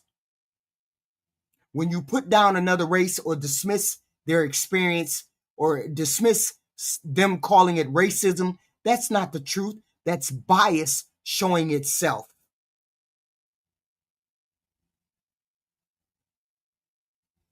This frames bias as human but correctable, which makes it harder for this white boy to deny without seeming irrational. Everybody in this chat done ran into the door and looked me in the eyeball and said, you're racist, HQ. You're racist, HQ. Damn near every person who done came in the door 5 minutes ago, you're racist, HQ. There's the racist black lady. The racist black lady is talking again.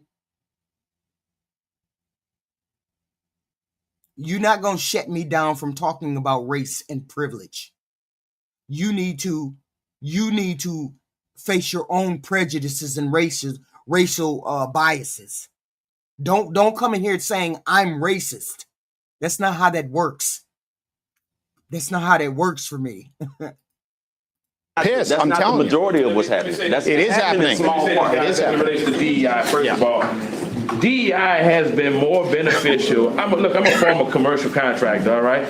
DEI and affirmative action have benefited white people vastly more so than black people. All you gotta do is look at the business ownership or what have you, and you notice that as long as that white female happens to be 51%, then she qualifies as a minority and a double minority because she's white, she's among the minority in business ownership, and she happens to be a female, right? So you look at that based on population dynamics, and that automatically tells you this whole thing about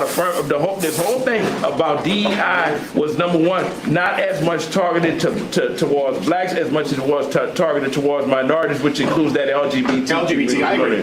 Right? So when we talk about that, we need to really deal with the real problem. And as it relates to the riots, let me tell you something right now. Listen, in the black community, I'll be the first thing now. We do have intractable problems that are not going to be solved in one conversation. But what I'm going to say about that, as well as the reason why the black community becomes so infuriated, all right, is when you see gross negligence of justice happen or misjustice happening and nobody does anything. When this guy kneeled on this man's neck, going back to George Floyd, look, if he had done something when he was subdued and on the ground, what was the real reason for kneeling on his neck except to inflict fatal harm? And here's the thing. We still have people saying he died of a fentanyl overdose. We saw this man on camera lose his life. And yet they say he died of fentanyl poisoning or whatever fentanyl does. This is what we're talking about. The privilege that we see here. We just want a fair advantage, just like everybody else. When you say racism, that usually shuts people down, and I get it. My question to you is this: what makes you so sure racism doesn't exist if people are still experiencing it right now? If a black and a Latino person says they've been treated unfairly, what would make you believe them? What would they have to say to make you believe them? Why do you think your perspective feels more truer than theirs? Now, if you can answer those questions honestly, people in the chat, you can answer those questions honestly, specifically you white people. Does it come from a position of privilege that you think that you're right? These are things that you need to explore yourself. Let's get back to the guy. I can tell you exactly what it was, and I can tell you why you're not recognizing the problem. Because the opinion polls, and I'm not saying right or wrong, the opinion polls have changed on George Floyd since I last spoke with you. You know why? Why? All the body cam footage came out. You know what? You know why? Because he was there for 12, 15 minutes, asked to be put in the car. They put him in the car, asked for air conditioning, gave him air conditioning, asked to be taken out of the car. They took him out of the car. He wouldn't stop moving. People have watched it now and go, you know what? It's not what I thought it was. You know how many? Oh, here it is. Here it is. We got another person trying to say that the man didn't put his foot on his neck and he didn't kill him. Another person trying to say he died of something else. Okay. Trying to say he died of something else. I saw the toxicology reports too, and he did not die of fentanyl. He died of asphyxiation. Okay. He died because of asphyxiation, not fentanyl. Y'all stop spreading those lies.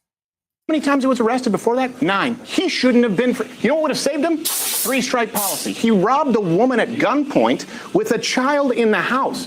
And so white people look at it, young white people, right, who you have to understand during COVID, this is a whole generation of people. White people did not have any fucking opportunities during COVID. They didn't get to go to the graduation, college, black, white, all of them, right? It's a generation that's pissed. Rightfully so, they got screwed. I think we can agree on that. They're going, I watched my city burn down for a guy who was arrested 9 times and committed violent crimes against women. And see, that's what you don't understand. That's what you white people don't understand. Nobody burned the city down for George Floyd.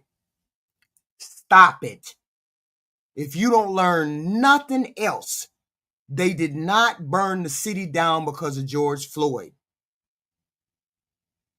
They burned it down for the injustices that have occurred in the past, where a black man was killed in front of other people and nobody stopped it.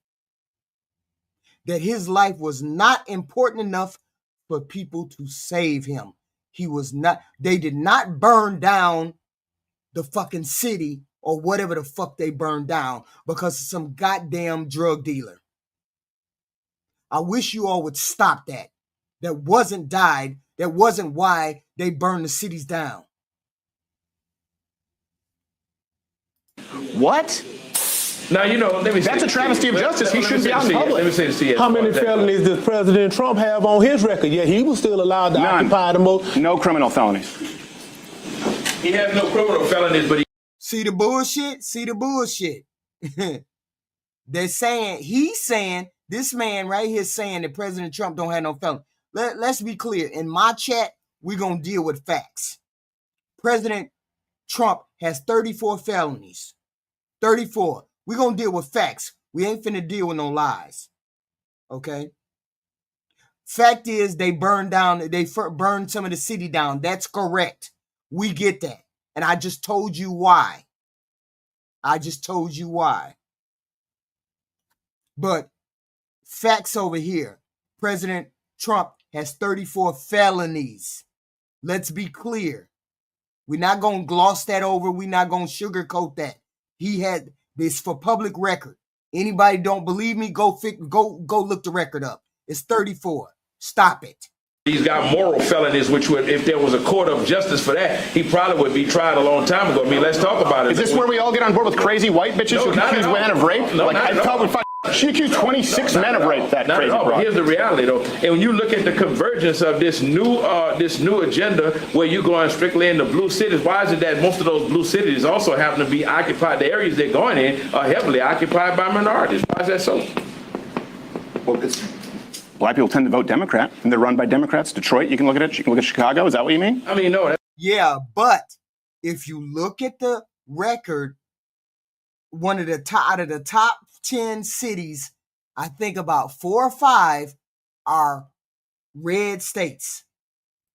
Now, why aren't you going into those red states? Because you're trying to target Democrats. And that's why I told you all this president cannot be my president until he starts acting like my president. Instead of just the other states, the right side's president.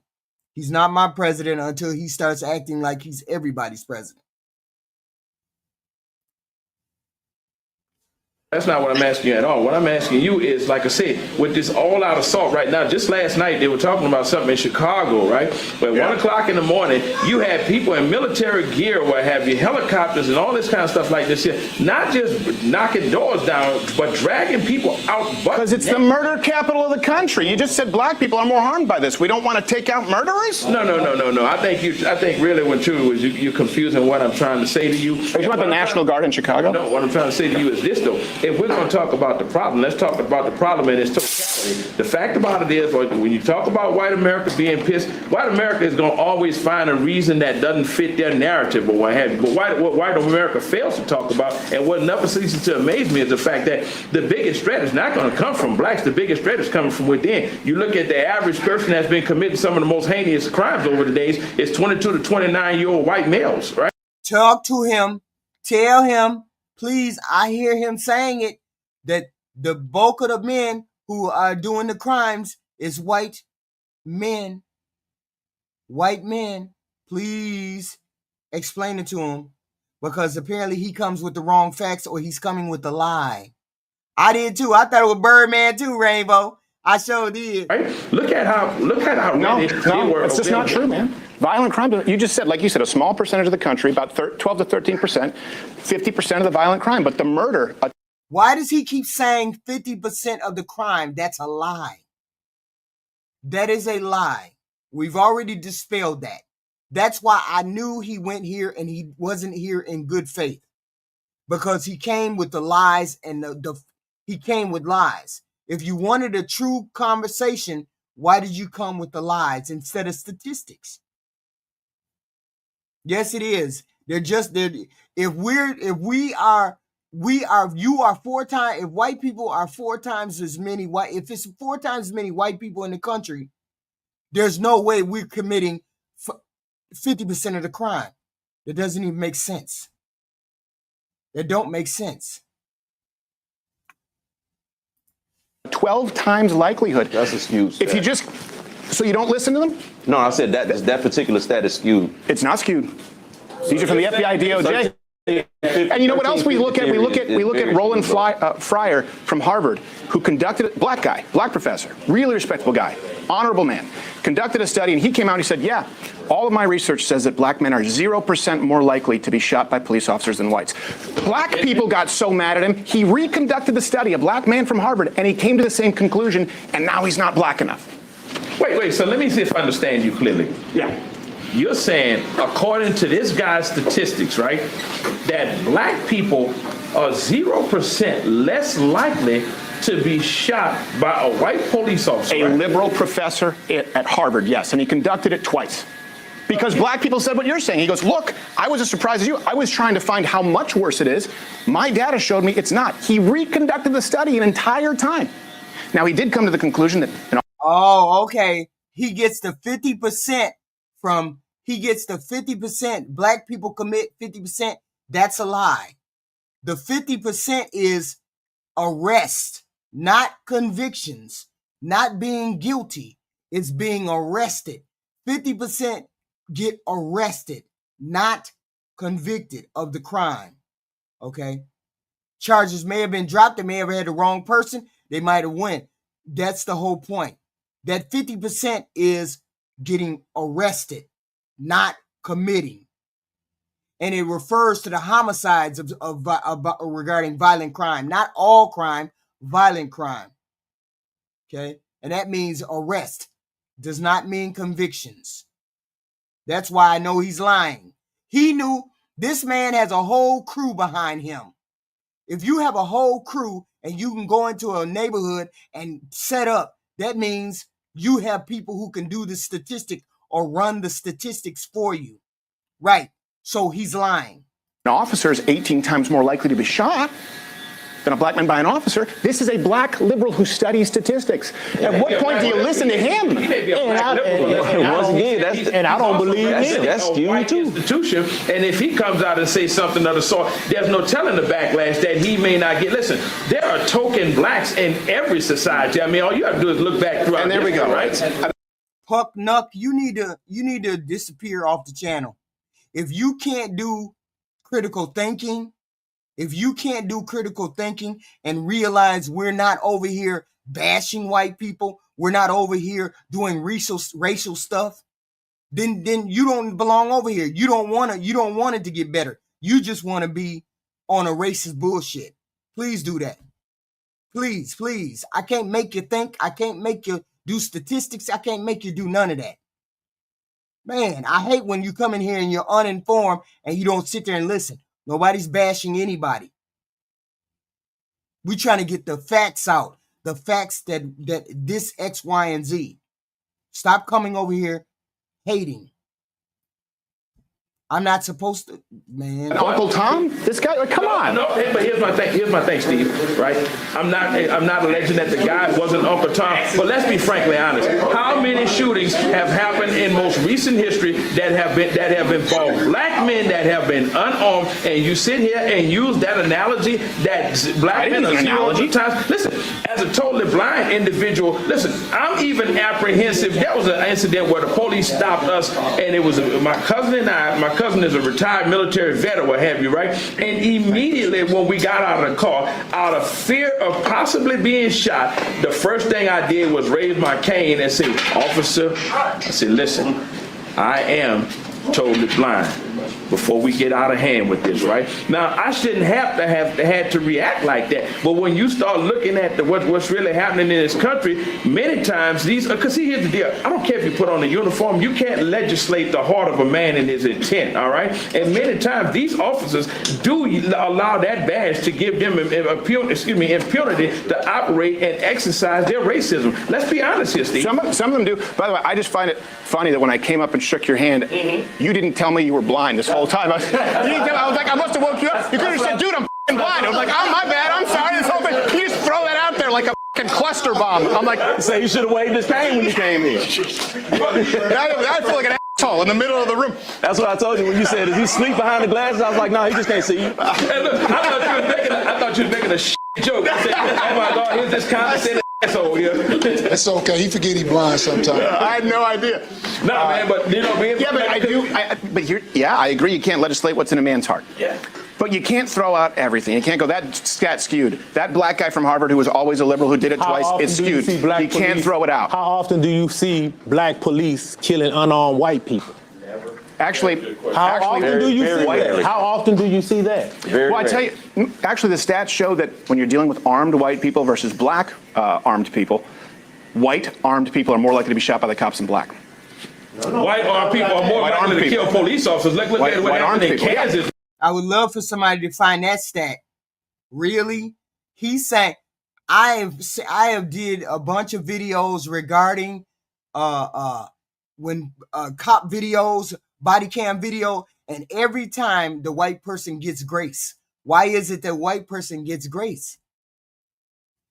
I don't understand how you come with that statistic. That don't even make sense to me. Let's call the stats a wash on that. Here's what I do know. Everyone wanted the body cam footage, and I agree. I was like, we should have body cam footage. We should have accountability for police officers, right? And we were to believe after the era of, remember, we went through Trayvon Martin, Tamir Rice, Mike Brown, obviously George Floyd. There were so many that you could use as examples. We thought that we'd have a rash of body cam footage showing us the police brutality. Yeah. You haven't seen body cam footage of note in the last year. Once that footage came out, it's about a 20-to-1 ratio where you see someone getting violent with an officer. We have not seen what we thought we would see. And now people are going, okay, so maybe not the body cam footage, right? We thought we'd see all the abuse. Wait a minute, before you jump off of that point, what about the body cam footage where we see white people and white police and the white citizen is being belligerent with the police, but the police showing extreme restraint in dealing with that person? I just said that. I said we always see white people with restraint. So we just fact checking this guy. That's what we trying to do. We trying to fact check him. Maybe he has some valid points. Some of the statistics are skewed that he's saying. Maybe he has some valid points. We don't know. We just fact checking this guy. Whereas black people will reach for your wallet, bow, you get shot. I got a phone in my hand, bow, you get shot. And I'm not doing anything. And bow, you get shot. The stats don't reflect it. But white people are being killed in record numbers right now, and they're pissed. And if you keep just not listening to them, look, like you said, white people in the majority of this country, you have young white people who are getting more and more mad. I'm just telling you the truth. What they mad? And they have the guns. They're mad because this thing. Here's why. Here's why. They go, look, I'm 12 times more likely to be killed by a black person than you are a white person. And you go, well, that doesn't count. They go, look, my dad's business got burned down. Yeah. My city got burned down. I've been accused of being a racist, even though I'm not. And I'm looking at this right now, and I'm not allowed to have an opinion. And I can't go into certain neighborhoods. Yeah, they let him come, and they had a conversation, and they, and it was like, wait a minute, he's 12 times likely to get shot by a black person? What? Because I get my ass kicked, and then you just say, yeah, but you've had systemic power. That is a surefire way to breed racism. Let's be frank about that, Steve. Now, first of all, here's why I disagree with you emphatically, right? Number one, when it is historically proven when there are riots, and this is the crazy part, most times we as blacks, we tend to riot in our own neighborhood for the same reason why we're not 12 times likely to kill a white person, because of that fact that the penalty is going to be much harsh, okay? If black people really were if black people were really the kind of threat and menace to white people as we're going to sit here and say that they are, never mind the stats, there's no way in the world that most of us would still be here, because guess what? Thank you. Before you say it, they be trying to unalive us every day. If we were unaliving white people like he say, in the amounts that he say, that we would be unaliving people, they would be trying to take us out of the neighborhoods every time. They be in there unloading. So I know he lying. You guys will find a way to deal with the problem if it is from a multiplicity of angles, all right? So, like I say, when I'm saying this right now, when it comes to did deal with it. Who controls that narrative, Steve? We did deal with it. You know what we dealt with it in blue cities? Cashless bail, catch and release.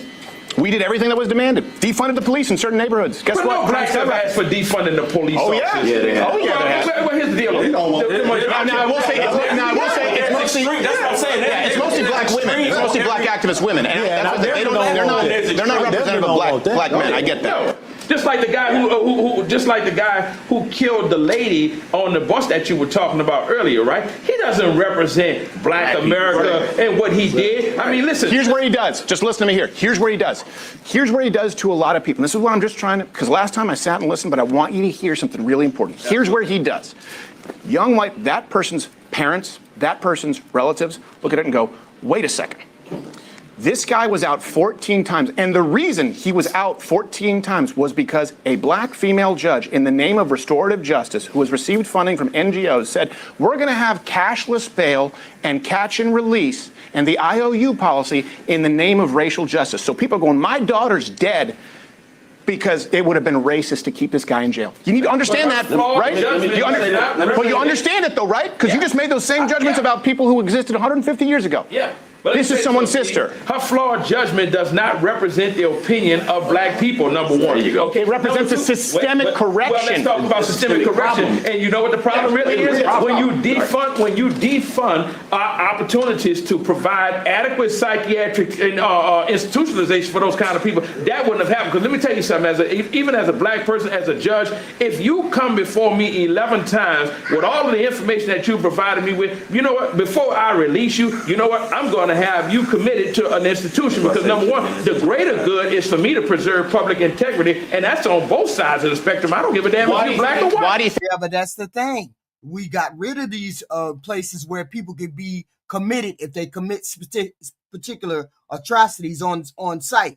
You could commit those people, but you can't do that now because they got rid of all of those crazy. I keep calling it crazy house. I know that's not true, but they got rid of those kind of places. And then now you just can't commit people because you say they got a problem.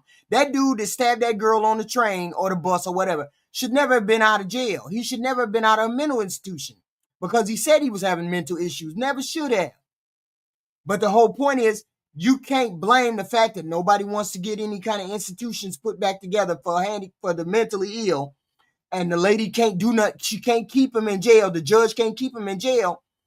What was she supposed to do? He had mental problems, but they had nowhere for him to go. You can't blame her for that.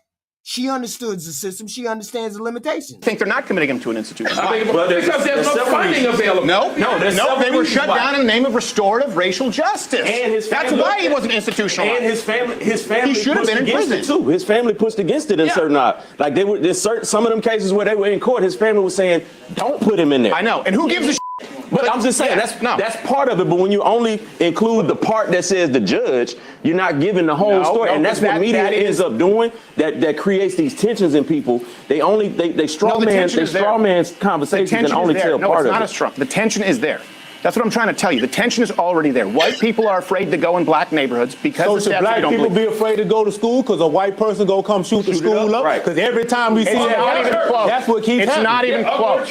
But now you're going to ignore that. I'm scared to go to church. I'm scared to go to church, but you sitting in the barber shop with almost 12 black men. Come on, Steve. Now let's be realistic. Who do you think's more at risk sitting down right here? Exactly. He know he's not in danger around us. No, I'm much more at risk. We don't do that. And here's an irony.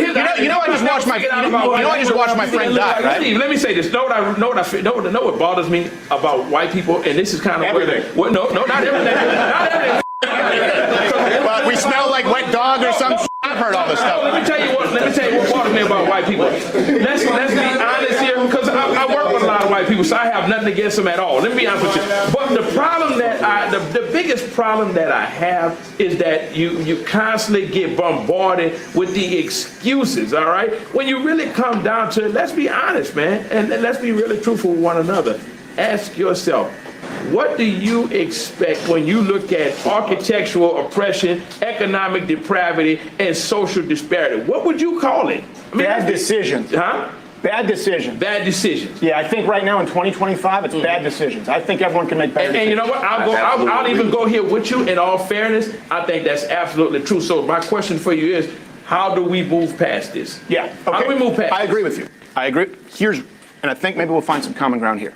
If we agree there is personal accountability and bad decisions, and I think we also all agree that feminist white are the worst demographic in the country, along with lesbians. There's a great book that says that they were her property.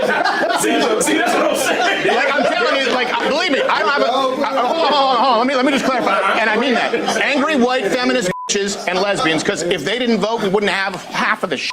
But, and this is one thing I appreciate about black men, that white men are so, black men can talk about these things, and black men are okay being masculine. White men are told it's sexist. There's a lot there. Personal accountability decisions. Now, just take that and apply it. What you kind of just did here is you blamed white people, without realizing it, for systemic discrimination, and that removes autonomy from a white person to be accountable and also rewarded for their good decisions. So if we agree it's bad decisions, personal accountability, we'd all be against reparations, and we'd all be against the criminal justice reform. I'm definitely for reparations. I'm for reparations. So see, that to me, you said excuse. Yeah. That sounds like an excuse to me. You ain't paid me back. You ain't paid me for what you owe me. It's what did I take from you? You can't start another bill what did I take until from you pay this old bill. What did I take from you? You didn't take but your ancestors. But you just said you. Well, when I say you, I meant it as a euphemism. But can you understand why white people hear it and get pissed off? Yeah. Because I can take shit. But they're not mad about the advantages that were built into their lives. So you want young people to pay? It sounds like an excuse. Nobody wants to address. And even without paying us back, Steve, know what my thoughts are on this here. Give us an opportunity to exercise our ability and our autonomy. Let me give you a perfect example. There's a gal right now, her name is Joy Reid. Look up her. I know Joy Reid. She's out of her mind. Look up her educational background. You don't think Harvard gave her a degree just because she was a black person or DEI, do you? I think she's an idiot. Okay, so but not because she's black, because she's an idiot. Okay, so you're entitled to that. I think Van Jones is smart, and I disagree with him. Joy Reid has said things that are so verifiably untrue. It's insane. Okay, so but you know, as a man, I'm going to indulge you and say, hey, you know what? I'm not going to indulge you. I'm going to respect your opinion, your frame of thought on that, right? I beg to differ tremendously, but nevertheless, though, that's why we're having this open discussion. But let's really talk about where we need to go from here on, and that is the fact that black people have every sense of entitlement as it relates to having reparations, and I'm gonna tell you why. Well, see, I haven't known enough about reparations and known the whole back and forth between in order to even have a conversation about it. So I don't have conversations about that reparations or anything else. So, but my whole thing is that give up white privilege, stop gentrification. Wild dog. Teresa, what about white slaves? What about white slaves? What about white slaves? It wasn't to the impact of black slaves. I don't think it was. All right. I think that's called indentured servants. Because nobody has ever been as more loyal to white people despite the treatment than black people have, right? Nobody. You show me one race. You know what? They make options and opportunities available when other ethnicities come here or what have you that we will never get a chance to have, right? And then they turn around and tell us, stop asking about reparations. Whenever we want to ask for equality and fairness, it's a problem. So white America. So it spends several $1 trillion. When is it enough? Wait, spend $7 trillion on what? What did we spend it on? Let's go back to Lyndon Johnson, Model City. Lyndon Johnson, you're talking about the war on poverty? Is that what we're talking about? Yeah. 1965? Why was that done? All right, but here's the deal. What about the Department of Education? Here's the deal. So now you're saying the Department of Education. Let's go back to the Department of Education. Okay, so my point is, these were. Hold on. No, I didn't answer your question. All right. The reason that this was given, right, when you're talking about the Great Society program, the reason when you look at the Model Cities program, urban planning, $8 billion into Detroit, adjusted for inflation, the reason that, and I don't know if you know this, black students in this country. They weren't, Teresa, they weren't considered white slaves. They were called indentured servants. As I stated, those were indentured servants. I mean, and I get it. They had to work off whatever their bill was, whatever, but they still had privilege above black slaves. And an indentured servant had a time limit on their servitude. A black person didn't have a time limit on theirs. Okay, and that was the difference between black slaves and indentured servants. Okay, yeah. Okay, they suffered under servitude, but they weren't considered slaves. They were considered indentured servants. That's the whole point. That slavery argument is not a slavery argument. country get more spending per pupil than white students. I don't know if you know that. That's an actual fact. Even in impoverished neighborhoods through public funding. These were the reparations that were asked of white people throughout each decade given, and then we're told, no, that's not the real one. They were given, whether you like them or not, whether you think they work or not. And by the way, I think they're dog shit. I think we should completely suspend the Federal Department of Education. I think the Texas state could do a much better job. But those were done in the name of racial reparations because they were demanded, Steve, and now it's not enough. You say that, but Steve, listen. What was that? You say we should suspend the Department of I agree with you because it's so. Why would they do it correctly? It's not just because it was done in the name of racial justice that it was done incorrectly. That's the reason for it. I'm saying that's the reason for it. But along the way of trying to achieve racial justice, you just did it wrong. But let me ask you. That's my point. You said people did it the way we were asked. Your reasoning was right. Your approach was wrong. So now you make some 20-year-old kid pay? No, but you came out and said something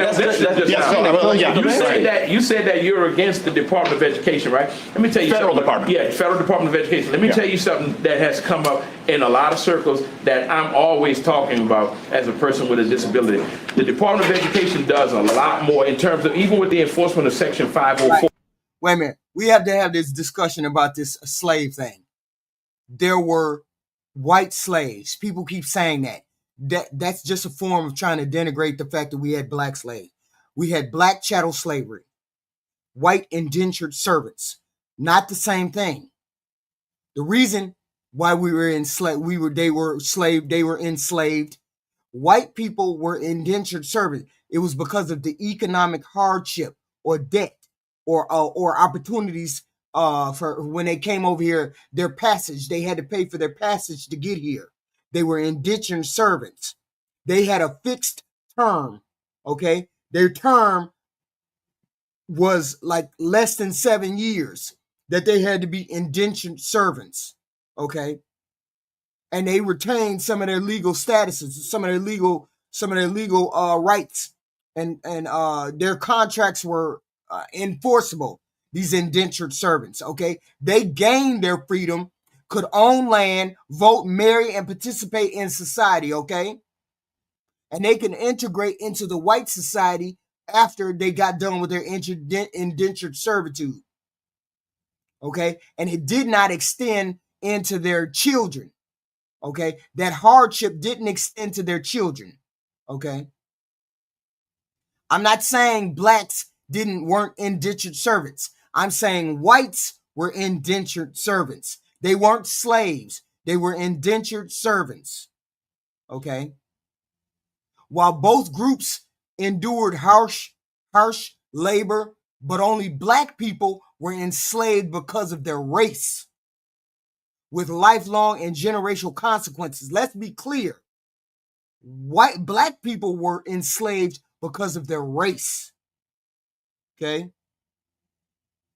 White indentured servitude, it was brutal, but it ultimately allowed white people to get out of slavery and to integrate into regular communities.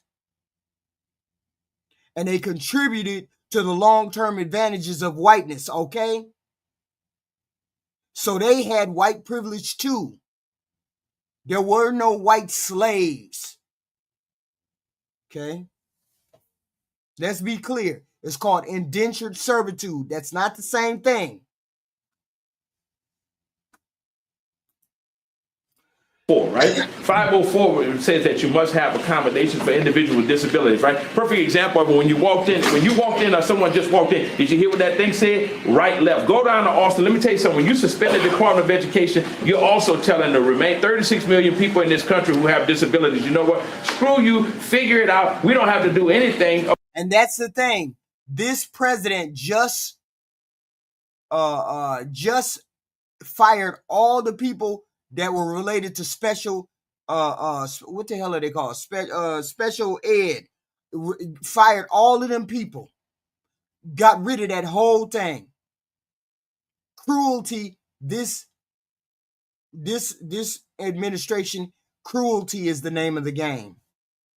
That's how I know that this administration is an abomination. That's how I know it. Because you only the cruel, you only be cruel to people that you can be cruel to. And this administration is cruel to people that they shouldn't be cruel to. And that includes the disadvantaged and the disabled. And they just fired all of those people. So now they have no help, no recourse. You all hit the like button, please, and thank you. Please, thank you, hit the like button. I would appreciate it. I appreciate some subs. I'd appreciate you all hitting the sub button, the content share button, subscribe button, please, and thank you. Okay.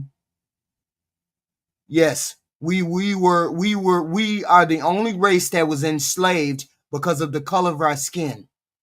Other races, other people were enslaved because of something they owed, not because of the color of their skin.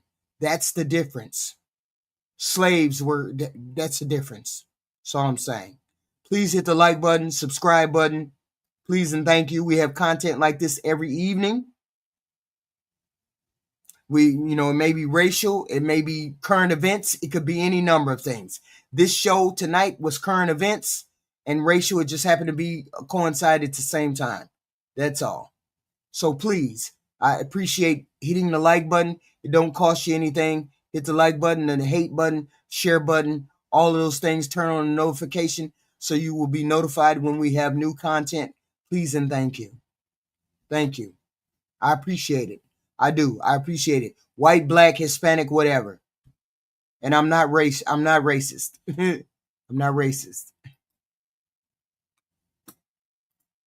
Okay, and this is another reason, going back to what we said with the Black America, if you don't have certain mechanisms in place to ensure that there is a fair and level we only got a little bit more minutes for this video. Playing field, right? Guess what? The controlling party that's in power, or what have you, are not going to say, hey, wait a minute, let's look at this other disenfranchised segment of the community or what have you, and see how can we provide. I'll disabuse you of that notion. Okay, let me disabuse you of that notion. Go ahead. Over $3 trillion adjusted for inflation, right? The Department of Education, early 70s. Okay, before that, they were run by states. Over $3 trillion. What are math scores? What are literacy scores now? In both depends on what part of the country you're asking that about. Correct. Across the board. Across the board. You can't go there because I'm gonna tell you why you can't go there. Hold on. Let me. I'll answer the question. Because then I'll show you an example of something that actually works. Because we need solutions.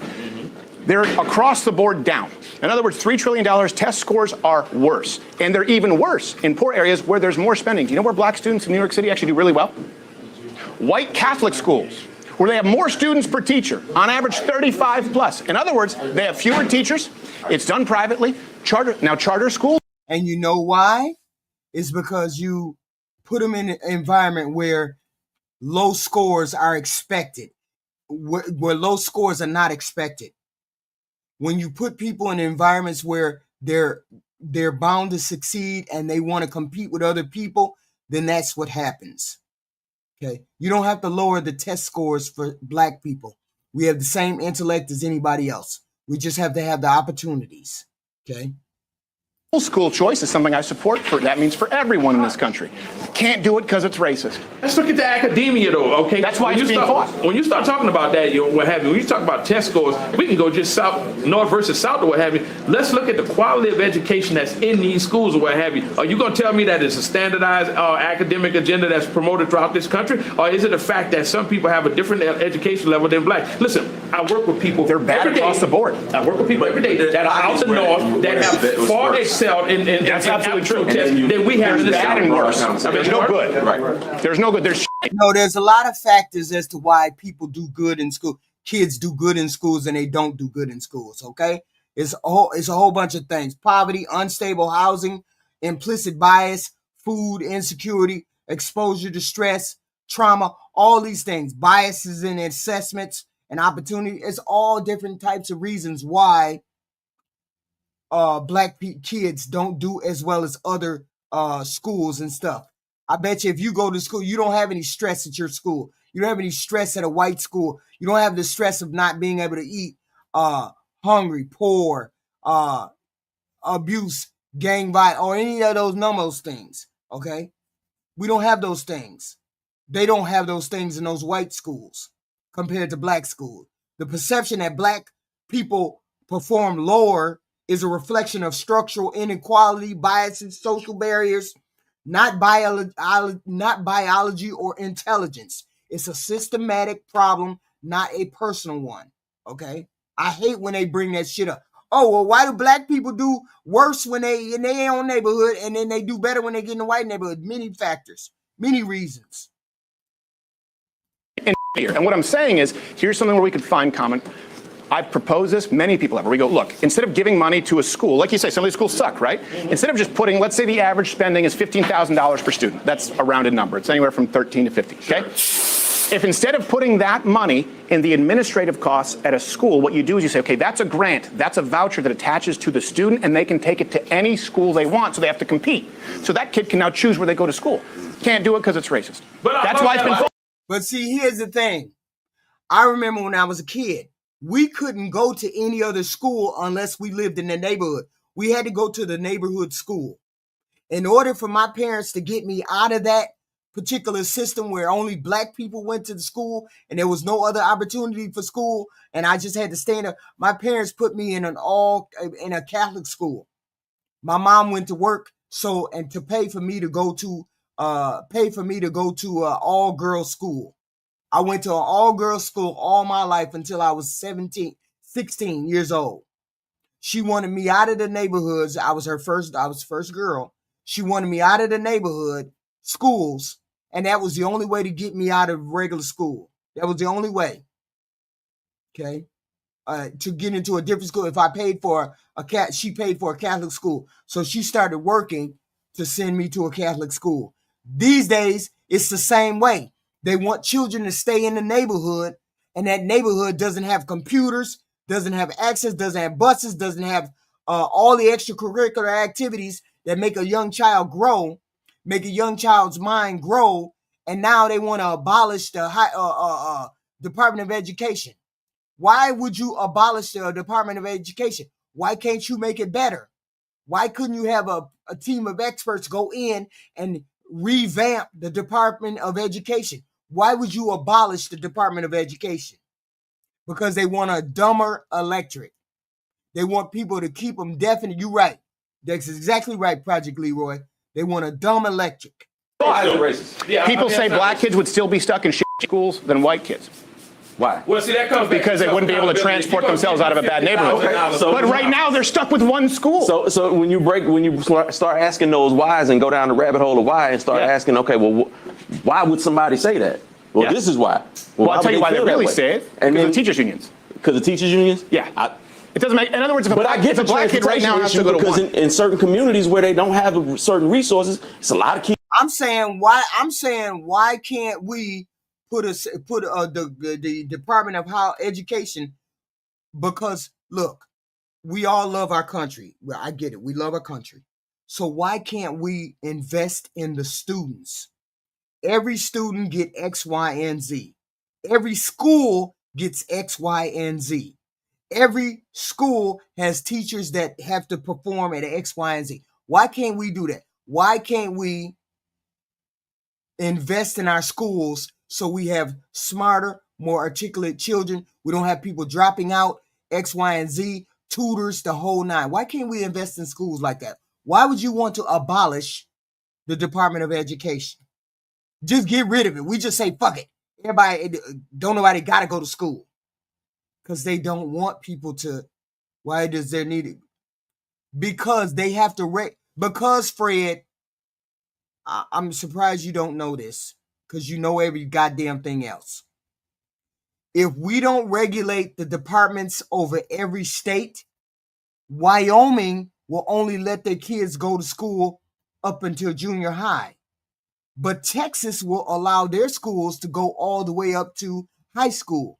There will be a requirement to go all the way through high school. And in Oklahoma, they only got a requirement for them to go to junior high. We need a standard, a national standard. Yes, there has to be standard, universal standards, a countrywide standard that says X, Y, and Z. That's the whole point of having a federalized Department of Education. So the federal government will keep those people accountable. All those states come up with a systematic way in which all our people, our kids have to learn. Okay. I'm already pissed about that, Miss Brown. Kids, once again, I've lived in, I've raised my kids, graduated 3 kids from. I've been afforded some things in this community that some people down south don't have. Yeah, right. That's a fact. And some of these school events, I'm questioning them like, how the hell y'all expect us to have jobs and still transport these kids to and from these events all throughout the day? But if them people down there had to do it, so you think what we're doing now is better? See what I'm saying? If we allow the states to make their own standards, then we're going to have 15-year-olds quitting school and working in the fields. That's why we need to have a national standard for every state. Okay, a national standard. That's why we should have it in every federalized Department of Education. They ain't got transportation. Half of them ain't got transportation. I think we need to go back to the real truth and the real truth. Because that's what I'm saying. Because they're in impoverished areas, and we already know based on how we see. So then, how do we fix it? We have to pay for a areas car, don't even have a house? grocery stores. No, of course not. Those same areas that's don't. horseshit. There's food I see deserts. everyone Come here. on now, you Everyone don't know here has about a food deserts. smartphone. You can literally order any food that's ever existed on Earth to any municipality cheaper than ever. If you're in an area that already has a lack of resources and you're already low income, how you gonna order something? Amazon, one click. But see, here's the deal. We're talking about food deserts in 2025. Come on. I think there's a broader problem that we will not discuss. And you know what that is? You've got to go all the way back. This has been an insidious process that's been at work. That's why I said we needed to reform the system, not get rid of the system. Reform the system. The bad part about it is, as long as we as white and black America keep fighting among each other, we'll never see the big picture. You go back to 1982 under Charlotte T. Eisenberg, who was the Department of Secretary under Ronald Reagan, Department of Education. She wrote a good expose many years later called The Deliberate Dumbing Down of America. She kind of patterned that after that B.F. Skinnerian behavioral modification, and it ties all into the founder before the Department of Education, which was General Education Board, where they say, you know what, we don't need more painter, we don't need more artists, or we don't need more poets. We just want good cogs in a wheel that are easily taught, that we can mold under our own hand. That mantra still holds true today. So you got to look at that. You got to look at where we come from. We come from a nation that was industrious and coupled with innovation to now everybody tends to do things like you say. I get it. We need an overhaul of some things, but we can't just throw stuff out. We can't just be throwing stuff out. We just can't do that. We just can't abolish all of the damn systems that all of the offices and systems that we have in place. Okay. That's the whole point. We can't just do that. You definitely can't get rid of the Department of Education when you have a whole nation that you have to continuously educate. Okay. Every state cannot have its own curriculum. It just can't. That's my whole point. Some states' kids are going to be dumber than other states' kids. That's the whole point of keeping it federally regulated. The federal government comes up with standards for the kids, and then every state has to meet those standards. Okay? Then maybe y'all need to educate the teachers more. Put the teachers on point. They can't be a teacher because they don't know how to teach kids. Something's got to happen. With your smartphone. You know why? Because pictures keep you from looking at things contextually, all right? So when you think about this educational system, you got to go back to what changed in this educational system and why we're where we are. Because you can't just say... I just did. I didn't say it called do it. Is it $200 billion to run the federal education? Is it $200 billion to run the education system? Is that how much it costs? Yeah, but you can't just say that everybody wants to be dumb or everybody in the South. I didn't say everybody wants to be dumb. Okay, well, tell you this too. Here's another problem why scores are so much lower in this country, especially when you talk about black America. Because money doesn't fix a problem. It's that money doesn't. We've thrown money at the problem and it doesn't do shit.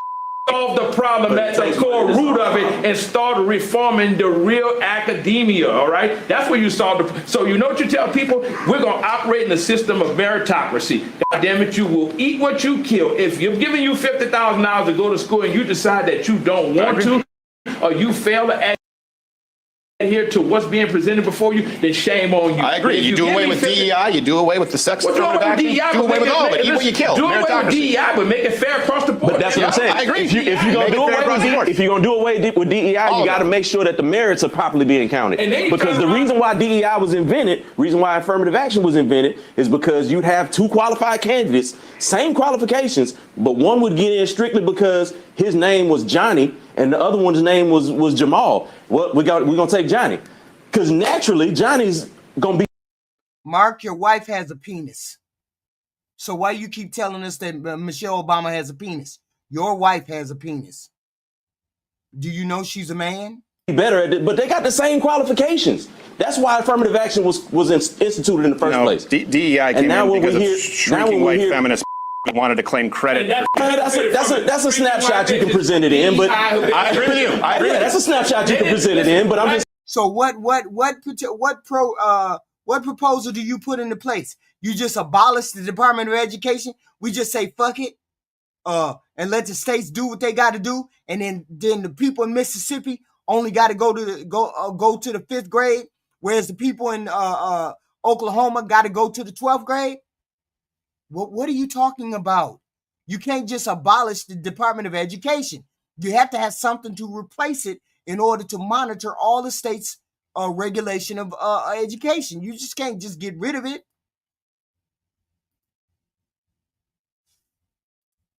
Saying like the reason why. No, what I'm saying is, you go down to ask why. I'm being flippant, but the truth is, black people were being admitted in. I've had plenty of dick in my mouth. How many dicks have you had in your mouth, Mark? Record numbers if they had the same qualifications before DEI and affirmative action. White shrieking feminists wanted to take credit for something that was already happening because people had become less racist, so they can say, tag my white name on there, DEI. See what I did for black people? It's white guilt. And what I'm trying to tell you is young people who have nothing to do with any of this, their guilt is running out, and you can't escape the violent murder rate. You can't escape them losing opportunities and being blamed for being racist when they're not. And you want those kids to pay reparations? You're creating a generation of racists. That's what's going to happen. And it's not right. And then you're going to have a. We're not creating DEI. Then you're going to have. We as a black community, we're not creating a generation of racists. You know who's creating that generation of racists? Those older white people are feeding that into their kids. See, all white people are not racist. I don't believe that. No, of course not. But the ones that come from families that have that inherent gene or trait in them, they're passing that on. How? See, I look at this. The gentleman that got killed, Charlie. He was killed by a white man, a young white man, right?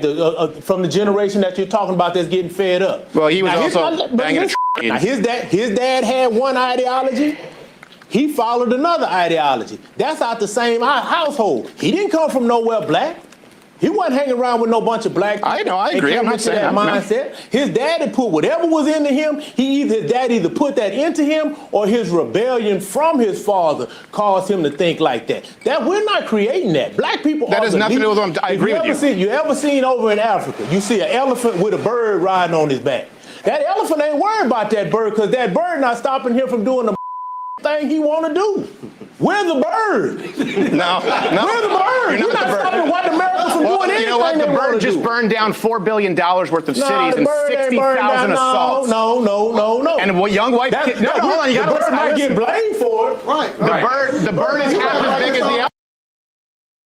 See, I don't think you can. You're not going to solve that issue with folks. You're not going to solve that kind of issue with folks because Crowder is just saying the things that a lot of white people think. He's saying those things. There's nothing wrong with those things. We get it. There's nothing wrong with the thing. Let's be clear. We did not burn down, or people did not burn down places because of George Floyd. That's not what we did. We burned things down because there was an injustice that occurred in front of every person on this planet. And no one had never seen it before. And it looked as though justice was not going to be done because justice in the past had not been done. Okay? So that is why that happened. It had nothing to do with us celebrating George Floyd's life. He was a piece of shit. But that wasn't the point. Okay? What people keep sliding and making it seem as though it's something trivial, in which it's not. Okay? Kid, we only deal with facts over here. We don't deal with lies. Him swallowing fentanyl did not kill him. A human being killed this man. Stop it. Okay? The whole point of this conversation was white privilege. If you don't see it, that means you have the privilege. Okay? I didn't say anything about making you racist or anything else. Nobody said that. I said, if you don't see that there's racism in this system and you don't call it out when you see it, excuse me, excuse me, then there's always going to be a problem. Okay? The thing is, you call out the privilege when it shows itself. Okay? When people say, I don't see racism, you say that statement itself is a privilege for you to say. Because being able to not see racism means you're not the one affected by it. Okay? Don't tell me because I'm a black woman and I say racism is there, that it's not true. You don't see it because it doesn't affect you. If white people don't take nothing away from this today, please take that away with you. The reason why you don't see racism is because it doesn't affect you. That's why you don't see it. It's because it doesn't affect you. People who live in it don't get to not see it. I don't get to not see it. Okay? You don't see it. If you're white, you don't see it because it doesn't affect you. White privilege doesn't affect you. And when you talk about other races like it's not true, it shows a blind spot that comes from never having to question how you're treated. If you never question how you're treated, you have white privilege.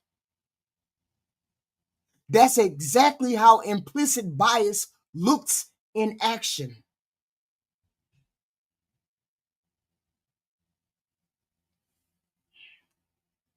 I'm just saying it is. You might not mean you might not mean to harm someone when you say there is no racism, but the impact is that your words reinforce the same pattern that harms other people. Intent doesn't erase that. It just invites accountability without escalating shame, and opens the door. We gotta start doing this. We gotta start facing this. Okay? I'm not saying that people want to be racist. I'm saying you've had the privilege of not having to think about your race, and that's why these blind spots show up. You don't have the privilege of thinking about your race. That means you have that means that you have white privilege. Okay? Only growth will start when you sit with that discomfort instead of running from it, instead of being embarrassed by it. I have to face my biases too. Everybody does. The difference is I'm willing to name my biases and work on those. I'm inviting you to do the same thing. Okay? Self-awareness. I love it when we have self-awareness. I love it when you got self-awareness. I'm just saying we all have to do white privilege is happening all around us. Okay? It just happens all around us. It is what it is. We have to recognize it and say, okay? It's invisible to people who have it. Most people, most white people don't know it until it's pointed out to them. Okay? It's harmful. Yes, it's harmful when people deny it exists. That hurts other people. When you're white and you say racism doesn't exist, that is harmful to other people. That's harmful to other people. And it denies that that person's experience. Because when Charlie Kirk talked, he said racism is over. Everybody is equal now. It shuts down that honest conversation about inequality. That's all that it does. It shuts that conversation down. And I'm saying we're not going to allow you to shut that conversation down anymore. We have to face it. As a country, understanding white privilege is vital because it helps us see the full picture of inequality. It's not about blame, it's about balance. When more people understand the history of bias and that it shapes your everyday life, we can create better opportunity. Schools, workplaces, communities. But we have to recognize white privilege. It doesn't take anything away from white people. That's not what we're doing. It simply adds to the story. The goal isn't to guilt you guys. It's to grow. Once people see privilege clearly, once you see that you have that privilege, it will help us build a society where fairness isn't a privilege at all. It's a standard. That's all I'm saying. That's all I want to see. I'm in no way, shape, or form prejudiced. Please hit the like button, the share button, please and thank you. We have these shows every night, to promote growth. We want to have growth in this country. We want to have growth in this society. We want to have growth. I want to have growth. I'm tired of talking about relationships. You gonna love and fall in love with whoever you want to fall in love with and have relationships with. I'm more interested in helping people grow. Have better conversations. Maybe have different conversations. It's got to start somewhere. So please hit the like button, share the stream, subscribe to the channel. We have discussions. We have current events sometimes. Current events. We have race relations. We have some Kevin Samuels. We have some Kendra G dating show. We have all kinds of things that happen on this channel. I have over 2,000 videos, weird videos, white videos, black videos, you name it. I got all kinds of videos on this channel. 2,000 videos. I appreciate the subs. If I can get some subs, I appreciate the coming in, the content. I'm not bashing. I don't like to bash. I don't like people to come and bash me. I just want to have a dialogue, have people get a dialogue going. And what is tomorrow? Tomorrow, Thursday. We'll have a call-in show on Friday. Some call-in show. We're going to have the call-in show Bad Bunny. The Bad Bunny call-in show on Friday. I want to hear what people got to say about this Bad Bunny. I ain't never heard of no Bad Bunny until we had this Super Bowl thing. I ain't never heard of that person. I don't know who the fuck that is. What kind of music he make? What's going on? So we're going to have a call-in show on Friday. Y'all let me know what y'all think about Bad Bunny. I appreciate a like, a subscribe, a comment. Please and thank you. I appreciate you. I didn't know who that was. I had never heard of him. But I'm old, so, it is what it is. Please like, share, subscribe. I will see you guys tomorrow. I don't know what's going to happen, but something might happen in the world, and that might be what we're going to see tomorrow. I thank you all. Even the white people, I thank y'all. Don't be mad. I appreciate y'all coming over. Sub, like, subscribe. Please and thank you.